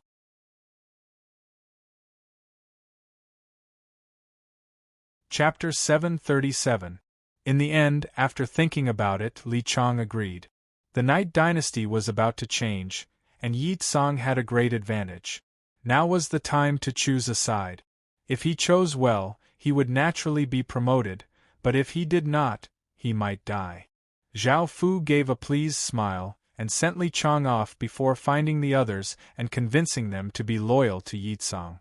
Yi Ningxuang had contributed the most, and without her, Zhao Fu would not have been able to convince these generals. That night, she was rewarded by Zhao Fu, and she fainted for the first time. She only woke up at noon the next day. Now, Zhao Fu controlled 70% of the Night Dynasty's military, and the remaining 30% were all loyal. Zhao Fu had no way of convincing them, so Zhao Fu now had the confidence to start a coup. 3 days later, everything had been prepared, and Zhao Fu started to make his plans. An undercurrent swept through the Night Dynasty, which was currently peaceful and quiet and did not notice anything at all. The sky was filled with stars, looking like a river of stars, and it was quite beautiful. The city hall was heavily guarded, but with Yi Ningxuang's help, these people were useless. After all, Yi Ningxuang was one of the 5 ancestors, so they naturally trusted her. Zhao Fu controlled Yi Tsang's body and easily entered this place. Looking at the city heart in front of him, Zhao Fu grinned, walked up to it, and chose to conquer it. Boom! A massive explosion sounded out throughout the Night Dynasty city as a black pillar of light rushed into the sky. The entire Night Dynasty's fate started to roil and gather towards the city hall. This caused everyone to feel quite startled, and they all thought of something and ran towards the city hall. The 4 other ancestors hurried over, and seeing Yi Ningxuang blocking their way, they angrily asked, "Ningxuang, what's going on?" Facing the 4 ancestors' rebukes, Yi Ningxuang sighed and said, "The Night Dynasty's legatee has obtained the final legacy." What? The 4 ancestors were infuriated. By now, a massive vortex had formed in the sky, and a demon dragon giving off a terrifying aura gave off a heaven-shaking roar as it flew out of the vortex. The 4 ancestors' expressions fell. They had never thought that Yi Ningxuang would help such a lowly person inherit the Night Dynasty. This made them feel incredibly furious, and they exploded out with terrifying auras as they rushed towards the city hall, wanting to stop this. The other city lords also sensed the great change and rushed over. Facing the 4 ancestors, Yi Ningxuang looked quite worried and did not stop them because a person had already appeared beside her. Zhao Fu exploded out with all of his power, and the Qin seal started to gather the power of 300 or so city lord seals. Motes of light giving off powerful auras appeared in the sky, and the power they gave off made it seem as if the sky had collapsed, locking down everything. Everyone in the Night Dynasty city seemed to be dominated by terror, and their bodies uncontrollably trembled as if they had fallen into an icy cavern. The 4 ancestors and the Night Dynasty's city lords' expressions fell. They had never thought that the person who had suddenly appeared would be so powerful. An ancestor of the Night Dynasty hurriedly yelled, "Hurry! Activate the demonic night formation. This person is extremely dangerous, and with our strength, we won't be able to stop him." Boom! Boom! 2 explosions simultaneously sounded out. One was the sound of a formation being activated, and rays of shocking black light appeared, giving off terrifying auras as the heaven and earth essence qi in the surrounding 10,000 kilometers madly gathered. The other sound was the demon dragon diving down from the sky and entering Yi Tsang's body. Now Yi Tsang had officially become the Night Dynasty's legatee. A black jade seal appeared around one of the ancestors' bodies, and he turned into a ray of light as he flew towards the city hall. This ancestor could not stop him at all. The terrifying formation stopped, and city lord seals floated out of the Night Dynasty's city lords' bodies. As they watched in shock, they turned into rays of light and flew towards the city hall. The city lords immediately lost their city lord seals' power. Under Zhao Fu's control, Yi Tsang smiled as he walked out and looked at the people around him. A few historical generals and many commoners immediately knelt and said, "We greet your majesty." When the 4 ancestors and a few middle-aged men saw this scene, their expressions became quite unsightly. The 4 ancestors had also lost their city lord seals, but they still had stage 8 cultivation and were a bit more powerful than a great city's city lord. However, they did not dare to act as they feared Zhao Fu. Now, Zhao Fu had 300 or so city lord seals, so how could his power not be terrifying? One of the ancestors was furious to the extreme, and his face became red as he pointed at Yi Ningxuang and cursed, "You slut, you're helping an outsider take over the Night Dynasty. I can't believe the Yi family gave birth to you and nurtured you for so many years." Zhao Fu's expression became cold, and he raised his hand, sending out a massive amount of power, wanting to kill this old ghost. Yi Ningxuang was now his woman, and Zhao Fu would not allow anyone to humiliate her.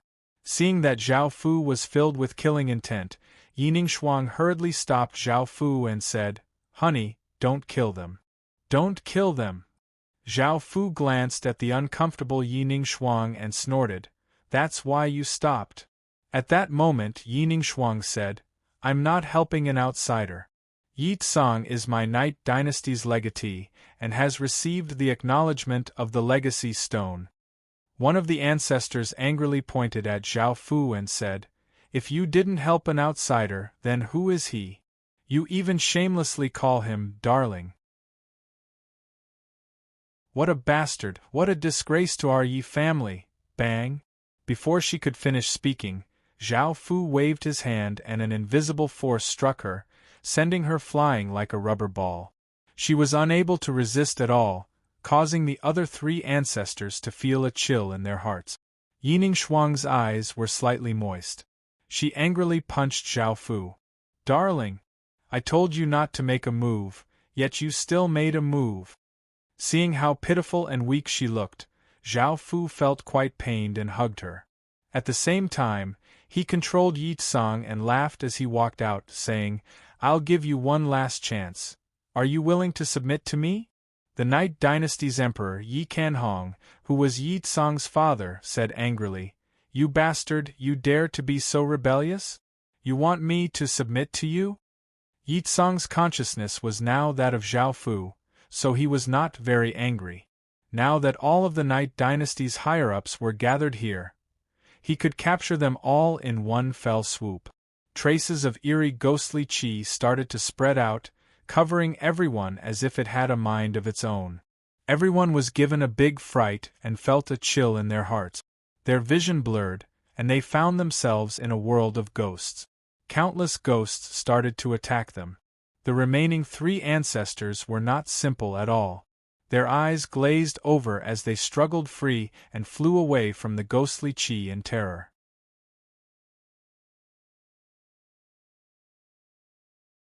Chapter 738.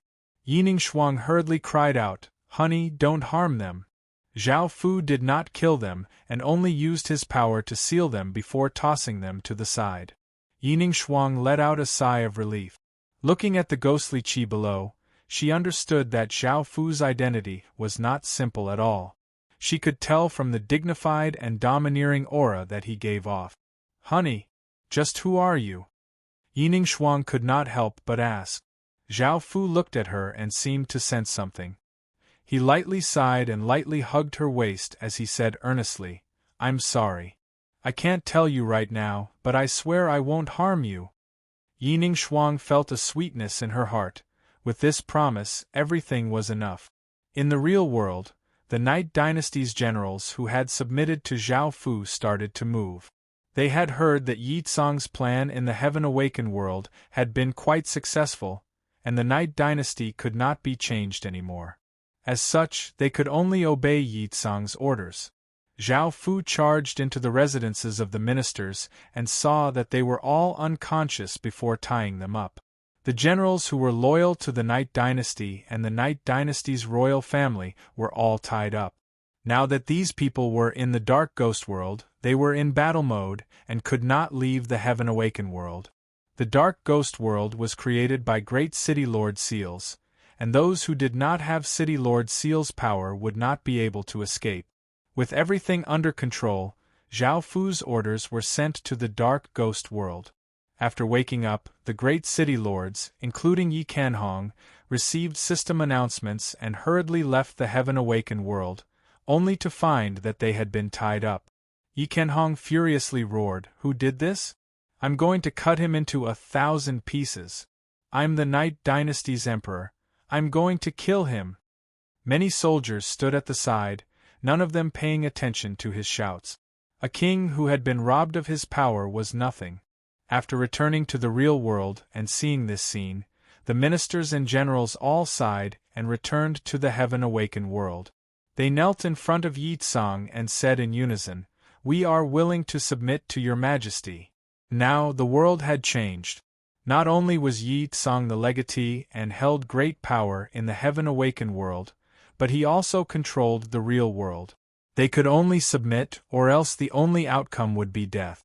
Of course, there were also a few die-hard loyalists who refused to submit. Zhao Fu didn't show any mercy and ordered them all to be killed. After everything was taken care of, Zhao Fu controlled Yi Tsang's body and accepted everyone's submission. He started to announce to the world that he had officially ascended to the throne as King of Night. The Night Dynasty's ordinary residents and soldiers did not understand what was going on.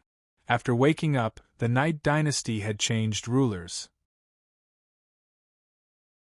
However, after hearing that this person was the Night Dynasty's legatee, they did not object. After all, the Night family was the king. After Yi Tsang ascended to the throne, he immediately enacted some policies that were beneficial to the people, such as reducing taxes, putting talents in important positions, and punishing corrupt officials, winning over the hearts of the people. The Night Dynasty's future seemed to be bright, and its many policies caused the commoners to rejoice. The generals who had submitted were all given important positions, and the regime was incredibly stable. Most of the Yi family's higher-ups had been captured by Zhao Fu, and there had been no rebellions. This matter shook the entire world, and countless people had never thought that the Night Dynasty would change rulers overnight. Yi Tsang, who had been born in the mountains, had actually become the ruler of the Night Dynasty. This news was simply too shocking, and everyone wanted to know how Yi Tsang had done it. The Demon Path sect, which Yi Tsang had been from before, was also incredibly shocked. After all, Yi Tsang had only been an outer court disciple back then, and now, he was on equal footing with them overnight. The person who was the most shocked in the Demon Path sect was Mo Yao Er. After finding out that Yi Tsang was the legatee, she had felt quite surprised. However, after thinking about it, how could such a lowly person be acknowledged by the Night Dynasty? As the sect master's daughter, Mo Yao Er was quite ambitious. After finding out that the Night Dynasty was searching everywhere for a legatee, Mo Yao Er had leaked this information to the Night Dynasty as a favor. However, Mo Yao Er had never thought that he would actually become the ruler of the Night Dynasty. Not only was he the legatee, but he had also taken control of the Night Dynasty and become the king. Thinking about that, Mo Yao Er's expression became quite unsightly. She knew that because she had leaked this information, Yi Tsang's entire village had been slaughtered. This was a great enmity between them, and thinking about Yi Tsang's sincere and devoted eyes, Mo Yao Er felt quite regretful. What should we do now? Go to his door and ask for his forgiveness?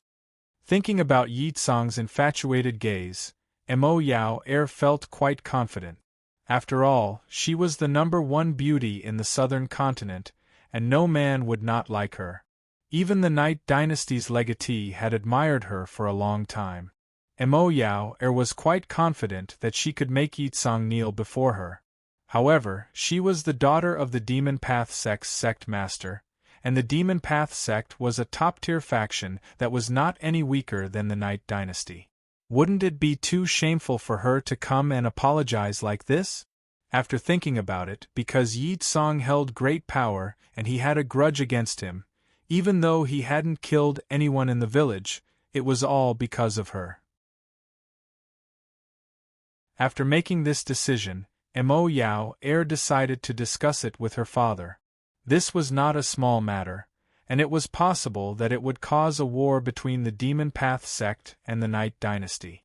After the Demon Path sect's sect master, Mo Sun, heard about this, he thought for a moment and said, "Yao Er, you really didn't do anything wrong this time, using the life of an outer sect disciple.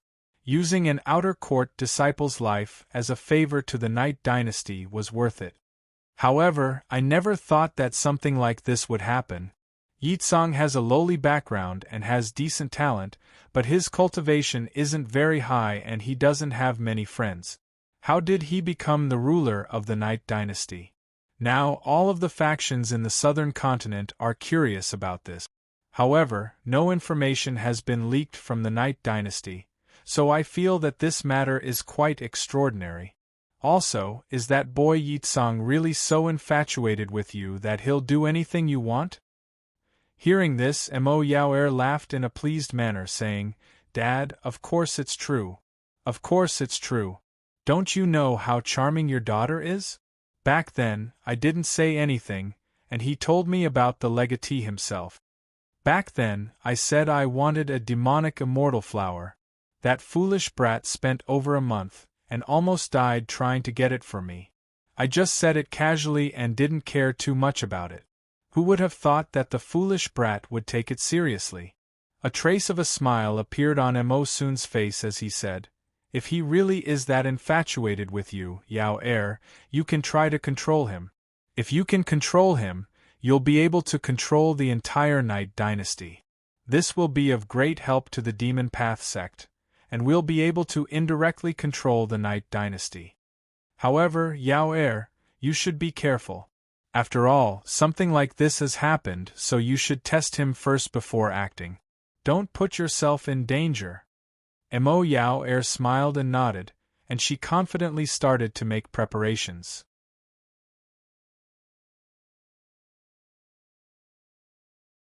Chapter 739. Zhao Fu looked at the Night Dynasty's women. All of them were incredibly beautiful, and in this ancient world, those in power could forcefully gather beautiful women. This time, Zhao Fu had only brought 32 of them. As for the women who were not as beautiful and did not have much blood relations with them, Zhao Fu did not bring them all. Otherwise, there would have been at least a few hundred of them.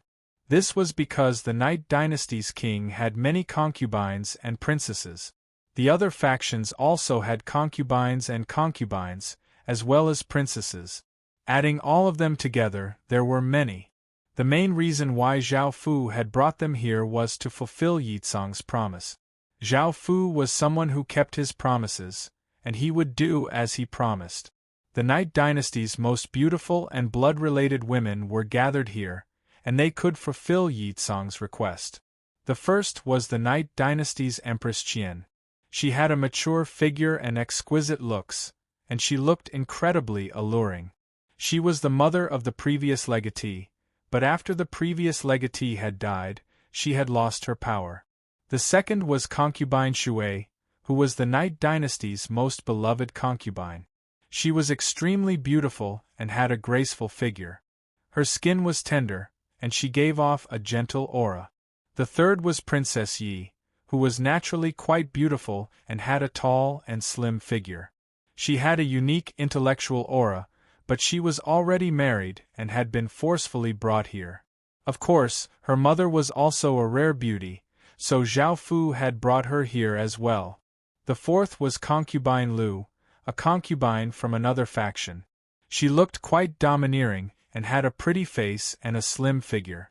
The fifth was the south concubine, who was quite beautiful and had snow-white skin. She looked like a good wife and mother. The sixth was the south concubine's daughter, the princess.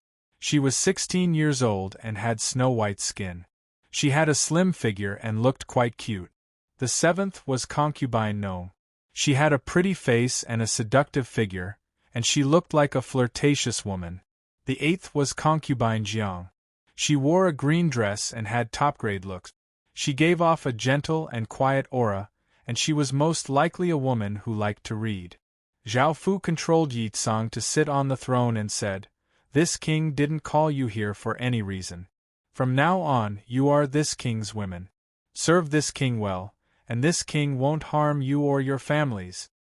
Yitsong's words caused different expressions to appear on the faces of the women below. Some were submissive because Yitsong now held great power, and if they did not listen to him, not only would they die, but their families would also suffer. Some were furious because they were noble concubines, and yet they had to serve him. Princess Yi was the first to stand out and angrily glared at Yitsong as she said coldly, "You licentious fellow, you dare to do such a beastly thing?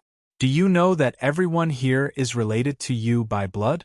They're your stepmother, aunt, and little sister, and this princess is also your big sister."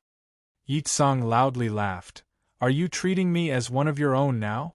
Everything you've done, have you ever treated me as one of your own? I will take revenge for everything you have done." As he spoke, Zhao Fu was affected by Yi Tsang's memories, and he also became incredibly furious and hateful. Princess Yi stood her ground and did not seem weak at all as she looked at Yi Tsang and said resolutely, "Even if I die, I won't submit to you. I only have one man, and that's my son-in-law." Yi Tsang did not reply, and Zhao Fu smiled as he walked towards her. He quite liked this resolute woman, and seeing Zhao Fu walk over, Princess Yi said harshly, "What are you doing?"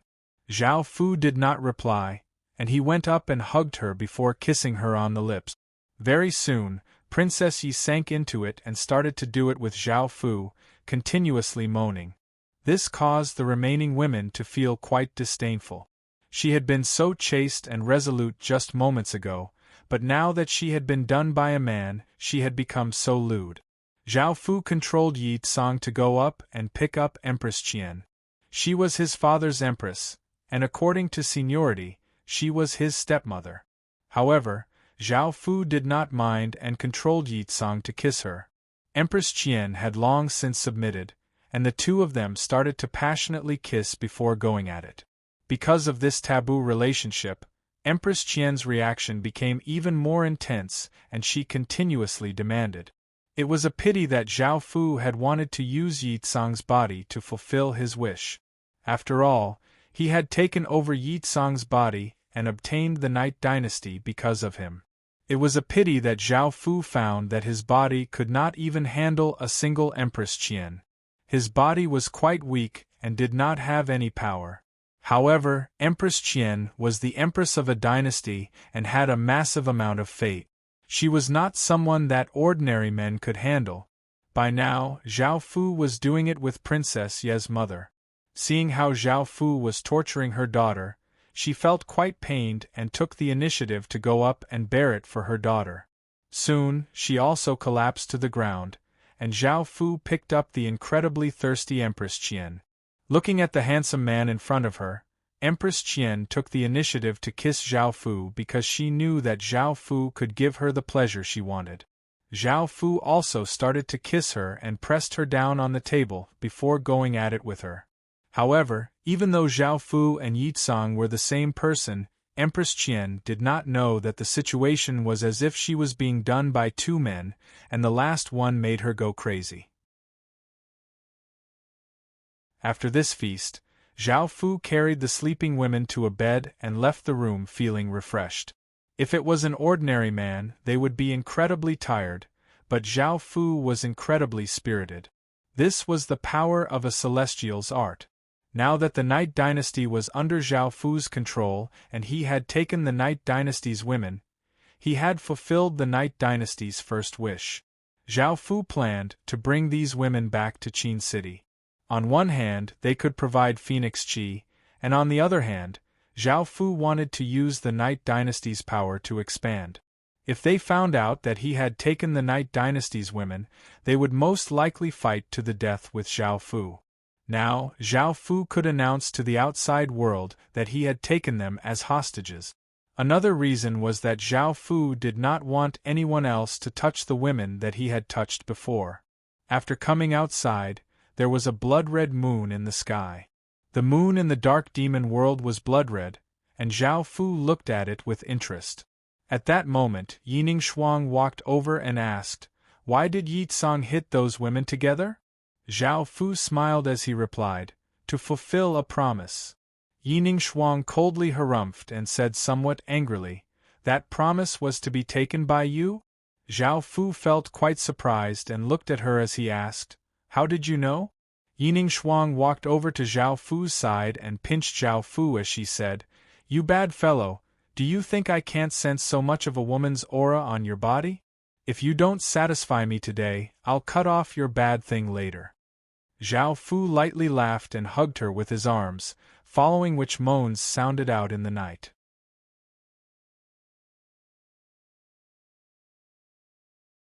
Chapter 740. After reading her letter, Zhao Fu thought of Yi Tsang's second wish.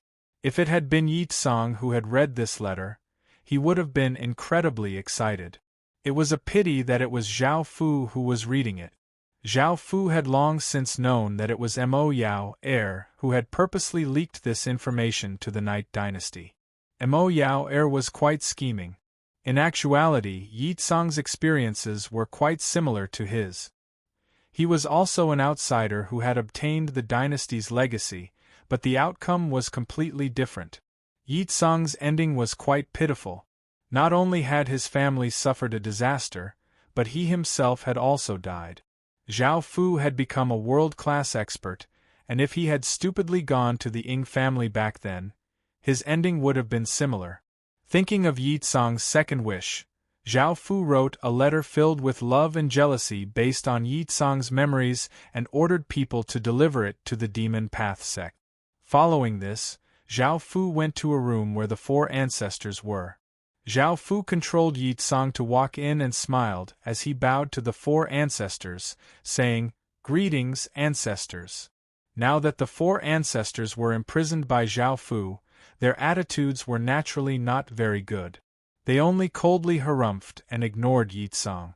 Yi Tsang did not mind and said, "Ancestors, since things have come to this, I have already inherited the Night Dynasty and become its emperor.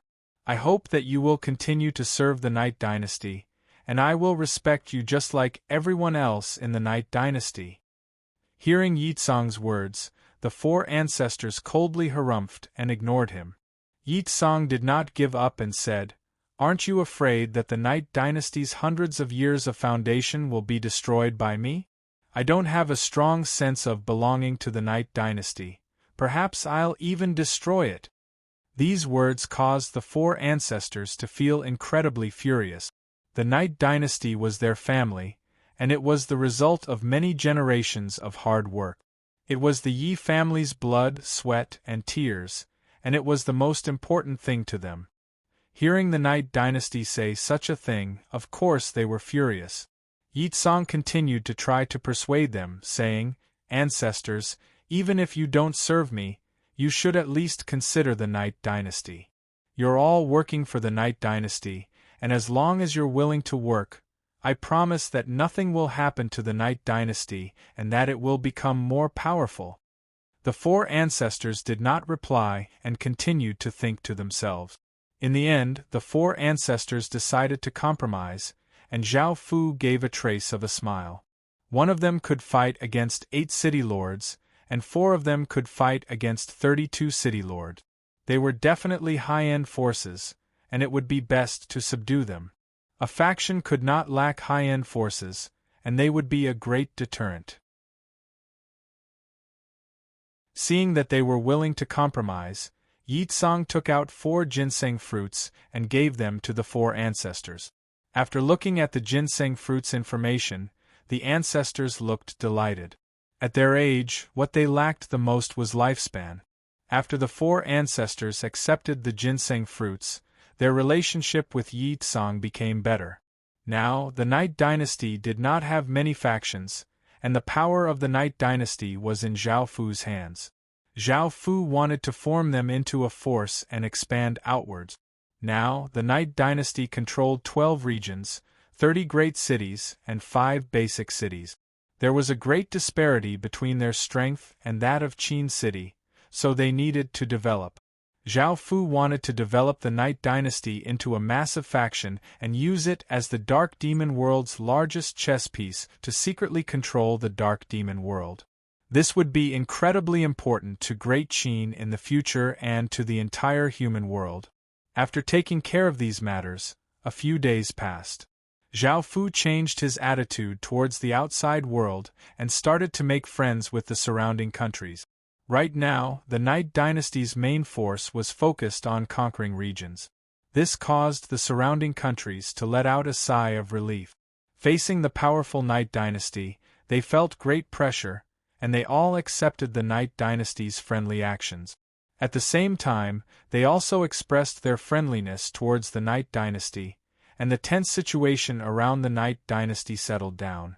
Over the next few days, Zhao Fu and Mo Yao heir continued to exchange letters. By now, Mo Yao heir was sure that Yi Tsang still deeply loved her, or else he would not have written such loving letters. As such, she asked to meet with Yitsong. Zhao Fu gave a trace of a smile. It was time to reap the rewards. He brought Yitsong's body to a bamboo building. After waiting for a while, a peerlessly beautiful figure slowly arrived. She had a graceful figure and snow-white skin. Her face was flawless, and she wore a red dress. She looked incredibly enchanting, and she was definitely a seductive beauty. Mo Yao walked into the bamboo building with a trace of a smile on her face. If she could control Yitsong, she would be able to control the Night Dynasty. Thinking about that, Mo Yao felt a trace of excitement. However, when Mo Yao arrived and saw Zhao Fu, she started to walk over. However, her body stopped because she found that Yitsong seemed to have become a completely different person. There was no trace of love or infatuation in his eyes, only calmness. Mo Yao felt that something was off and immediately tried to leave. However, at that moment, the sound of countless chains rang out as chains shot out and bound Mo Yao up. This caused Mo Yao's expression to fall, and she vigorously struggled, but she was unable to break free at all, and her body fell to the ground. Zhao Fu smiled as he walked towards Mo Yao. Mo Yao looked at the man who had appeared. It was this man who had bound her up with chains. Her expression was cold as she said harshly, "Do you know who I am? I'm the daughter of the Demon Path sect master. Hurry up and release me, or else I'll cut off your dog head." "Of course I know who you are." Zhao Fu smiled as he squatted down and pinched her chin, causing her to raise her face. Zhao Fu looked closely at Mo Yao's beautiful face and found that it was comparable to Wu Qingyang's. She had a natural bewitching aura, and it was no wonder why Yitsong was so infatuated with her. Sensing Zhao Fu's gaze, Mo Yao's expression fell as she coldly cried out, "If you dare to do anything to me, I'll definitely kill you." Zhao Fu ignored her and lowered his head to kiss her lips. The 6 desires demonic qi entered her body, and Mo Yao struggled a few times before passionately kissing Zhao Fu, their tongues intertwining. Only when Mo Yao was almost out of breath did Zhao Fu let go of her. Mo Yao looked at Zhao Fu with lustful eyes, a look of desire on her face. "Do you want it?" Zhao Fu smiled as he asked. Mo Yao embarrassedly nodded, but Zhao Fu did not immediately take action. Instead, he said, "Call me master." Hearing such a humiliating title, Mo Yao gritted her teeth and turned her head away, resisting the boundless desire within her. Zhao Fu lightly laughed as he stretched his hand into her clothes and started to tease her. In the end, Mo Yao could not hold it in any more and called out, "Master." Zhao Fu fulfilled her wish and lowered his head to kiss her before starting to do it with her, and doing all sorts of shameful things with her.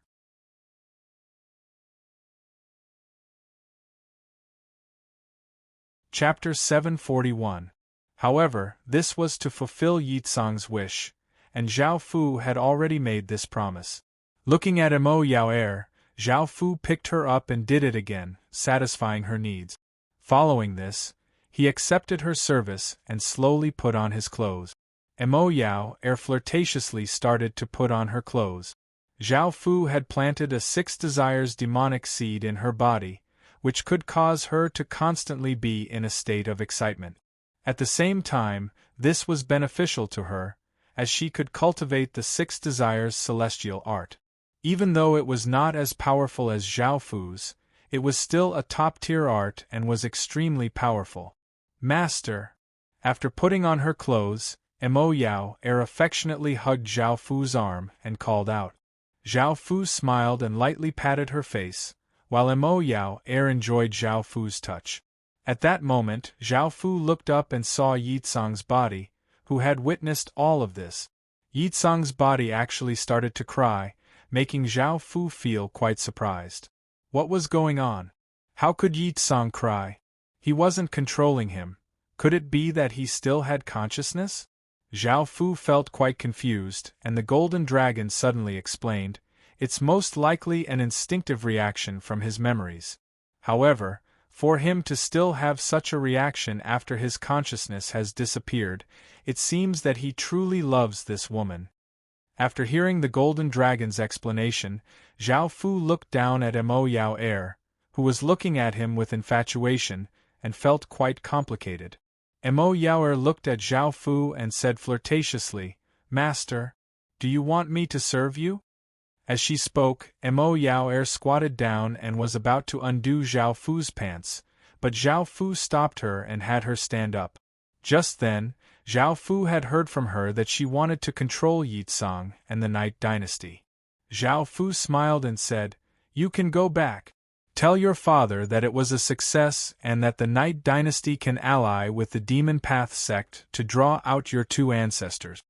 Zhao Fu had obtained many of the Demon Path sect's secrets, and he wanted to use Mo Yao Er to control the Demon Path sect. If he could control the Demon Path sect, the two factions would ally together and become the #1 faction in the southern continent of the Dark Demon world. This would fulfill his final wish. "Master!" Mo Yao hugged Zhao Fu as she said coquettishly. Zhao Fu smiled and nodded. The Demon Path sect was a sect and had many powerful cultivators. They had a total of 8 ancestors, and with Mo Yao Er's help, Zhao Fu would be able to control 1/3 of the Demon Path sect. Of course, those 2 ancestors were women, and Zhao Fu felt that the 6 Desires celestial art was simply too powerful. It was like a cheat in a game, and no woman would be able to resist it. Zhao Fu found that he really had become a licentious and immoral person. In actuality, if it was possible, Zhao Fu wanted to remain true to himself and be a pure man. It was not just his body but his soul as well. It was a pity that things did not go as he wished. For the sake of Qin, the people, and the human world, Zhao Fu could only become someone that he did not want to become. However, everyone believed that Zhao Fu was truly a pure and faithful man. After being intimate with Mo Yao Er for a while, Mo Yao Er left. After returning to the Demon Path sect, Mo Yao Er found Mo Sun and smiled as she said, "Father, the plan was a great success. Yi Tsang listens to everything I say, and we can ally with the Night Dynasty to obtain even greater benefit." Mo Sun felt quite delighted and smiled as he nodded. "Yao Er, it's been hard on you this time." Mo Yao Er lightly nodded, and thinking about Zhao Fu's other tasks, she said, "Father, if there's nothing else, I'll be leaving now." Mo Sun looked at Mo Yao Er leave and suddenly felt that his daughter was even more alluring than before. Her aura seemed to have become more powerful, and he felt quite surprised. However, Mo Yao Er was the person he trusted the most and loved the most. He could give her anything, so he naturally believed her. Because Mo Yao Er was the sect master's daughter, it was easy for the 2 ancestors to believe her. He successfully lured them into Zhao Fu's ambush, and they were easily subdued by Zhao Fu. Looking at the 2 women in the air, Zhao Fu smiled, and Mo Yao Er affectionately hugged Zhao Fu as she looked at the 2 ancestors. Of the 2 ancestors, one was around 40 years old and had a voluptuous figure. She was quite pretty and looked like a simple and honest woman, and she was called Pu He. The other was peerlessly beautiful and had a slim figure. Her skin was smooth and she wore a white dress, making her look like a celestial maiden. She was called Shui Ruoyang, and she was someone from the same generation as Yining Shuang. Not only was she beautiful, but she also had extraordinary talent and had become an ancestor at a young age. It was said that the 2 of them were sworn enemies, and they fought every time they met. Zhao Fu had heard this from Mo Yao Er, and had not heard it from Yining Shuang. The 2 ancestors furiously looked at Zhao Fu and Mo Yao Er and said coldly, "Who are you? Why did you suddenly ambush us? Also, Mo Yao Er, we trusted you, yet you betrayed us. Don't think that just because you're the sect master's daughter, we won't dare to do anything to you. You're being too impudent." Mo Yao Er lightly harumphed, "Ancestors, I'm helping you experience the happiest thing in the world. You won't even have time to thank me." Happiest thing? The two ancestors felt quite surprised and did not understand what she meant. However, from Mo Yao Er's lewd expression and lewd smile, Zhao Fu, who was walking over, they felt that something was off and started to struggle while yelling at Zhao Fu. However, it was to no avail. The three bodies rolled around each other, and the two women continuously moaned before powerlessly lying on the ground. Mo Yao Er, who had been waiting for a long time, leapt into Zhao Fu's embrace and said shyly, "Master, hurry and give me a reward." Zhao Fu smiled and started to do it with her. Afterwards, the three women lay on Zhao Fu's arms. Pu he was not a virgin, but Shui Ruoliang was. Pu he seemed to enjoy it more, and because she had been with Zhao Fu for a long time, Zhao Fu took pity on Shui Ruoliang, so he did not do it for too long. Mo Yao Er coquettishly laughed, "Ancestors, I didn't lie to you, right? I didn't lie to you, right? Aren't you very happy? Shouldn't you be thanking me and Master?" Even though the two ancestors did not want to admit it, they were already addicted to Zhao Fu. That feeling had already seeped into their bones, and they were unable to extricate themselves. Zhao Fu hugged the three women and felt that he had once again sold his body. As a man, it was simply too tiring. After cuddling for a while, Zhao Fu told the two ancestors to properly cooperate with Mo Yao Er in the future. Now that the Night Dynasty had stabilized and had allied with the Demon Path sect, it had become a peak faction in the southern continent of the Dark Demon world. There was nothing for Zhao Fu to worry about. Even though the Dark Demon world still had the Eastern Continent, Western Continent, and Northern Continent with their current strength, they could not invade them. This trip to the Dark Demon world had come to an end.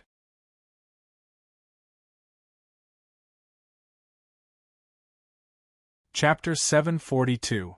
The Dark Demon World's World Protector paid attention to the changes in the human world and discussed with the other 7 legatees.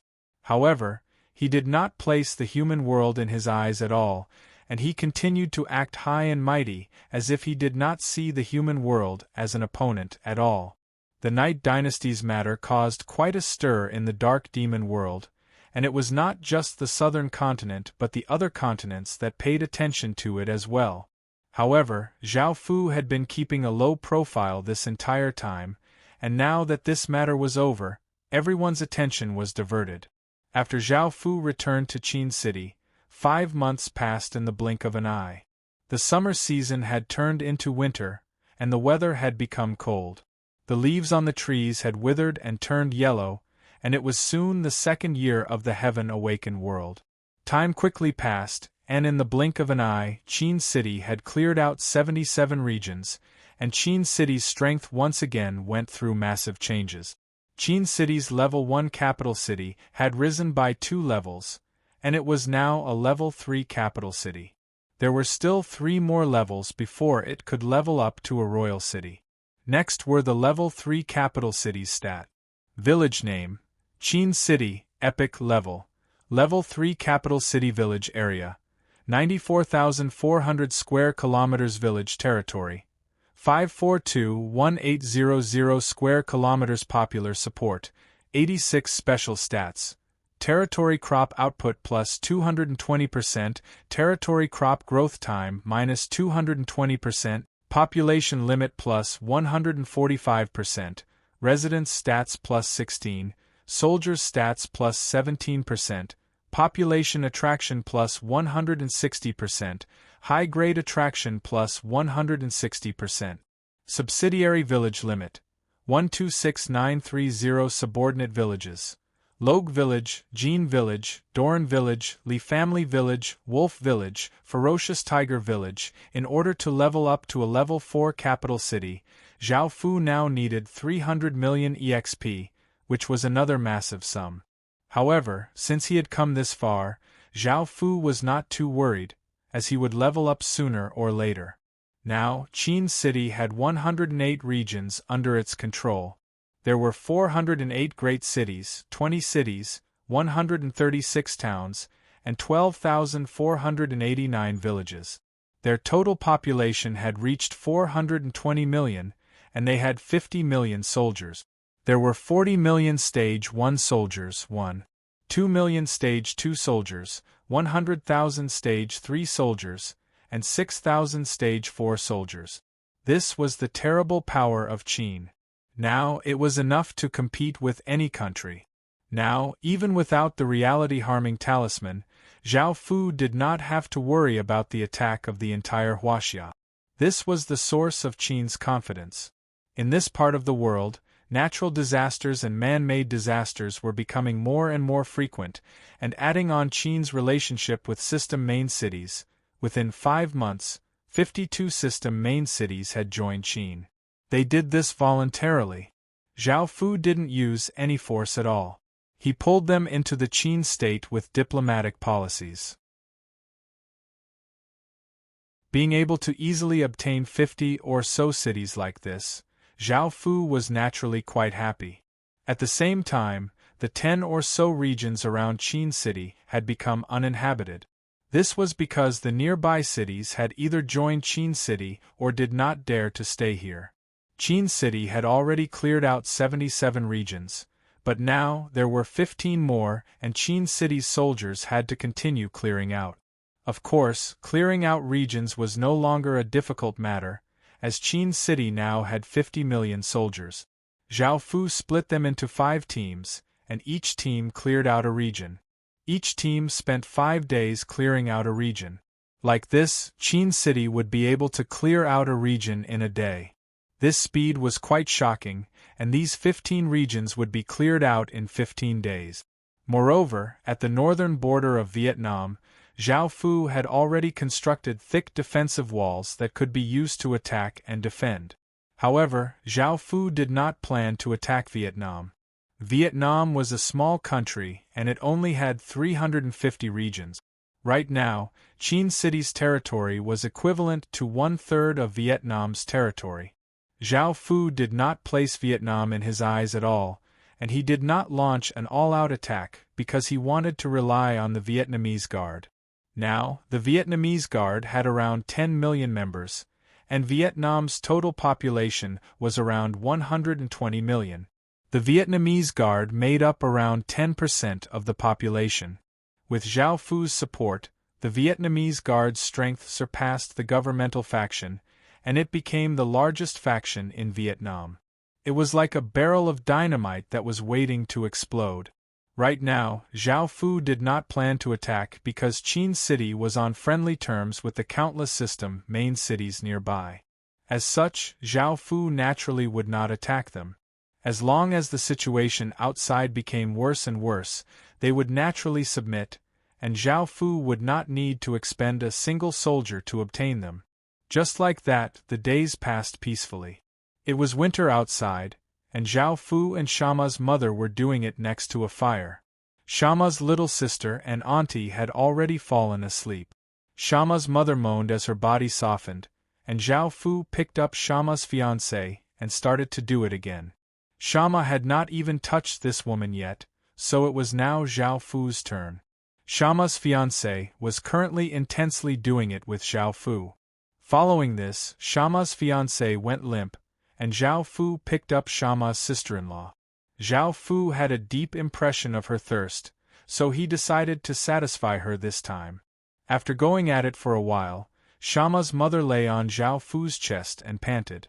She flirtatiously smiled as she looked at Zhao Fu and said, "Your Majesty, the Peacock City will only be able to display its true power in the hands of the Peacock royal clan. The Maurya City will only be able to unleash its true power in the hands of the Maurya royal clan. Think about it." Zhao Fu thought about it and realized that this was indeed the truth. The Maurya City would only be able to unleash its true power in the hands of the Maurya royal clan. However, Zhao Fu wanted to nurture it into a capital city in the future, and City Lord Seals could be used in battle. The City Lord Seals would be quite useful, so he told Shama's mother about this.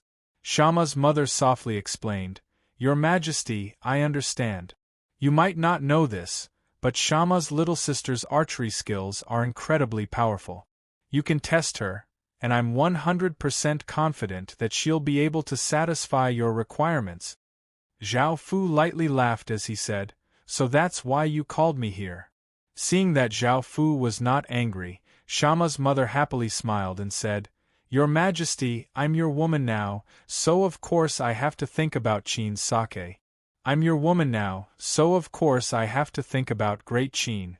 I should give the right things to the right people in order to unleash the greatest power." Zhao Fu knew that her words were not sincere, so he did not have any objections. If Shama's little sister could satisfy his requirements, and she had the Moria royal bloodline, she would be the most suitable candidate. "I'll think about it," Zhao Fu said.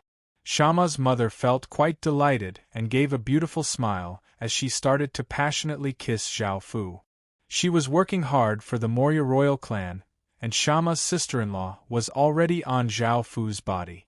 System announcement. The heaven domain boundary between the human world and the fish scale world has been damaged, and the two worlds' territories have been connected. The chaotic world's special phase has been triggered. Race invasion. System announcement. During the race invasion phase, both the attacking and defending sides will receive 4 times the reward. You're tuning in to the Phoenix Knights YouTube channel. Don't forget to subscribe and join us on this journey to catch the most captivating stories.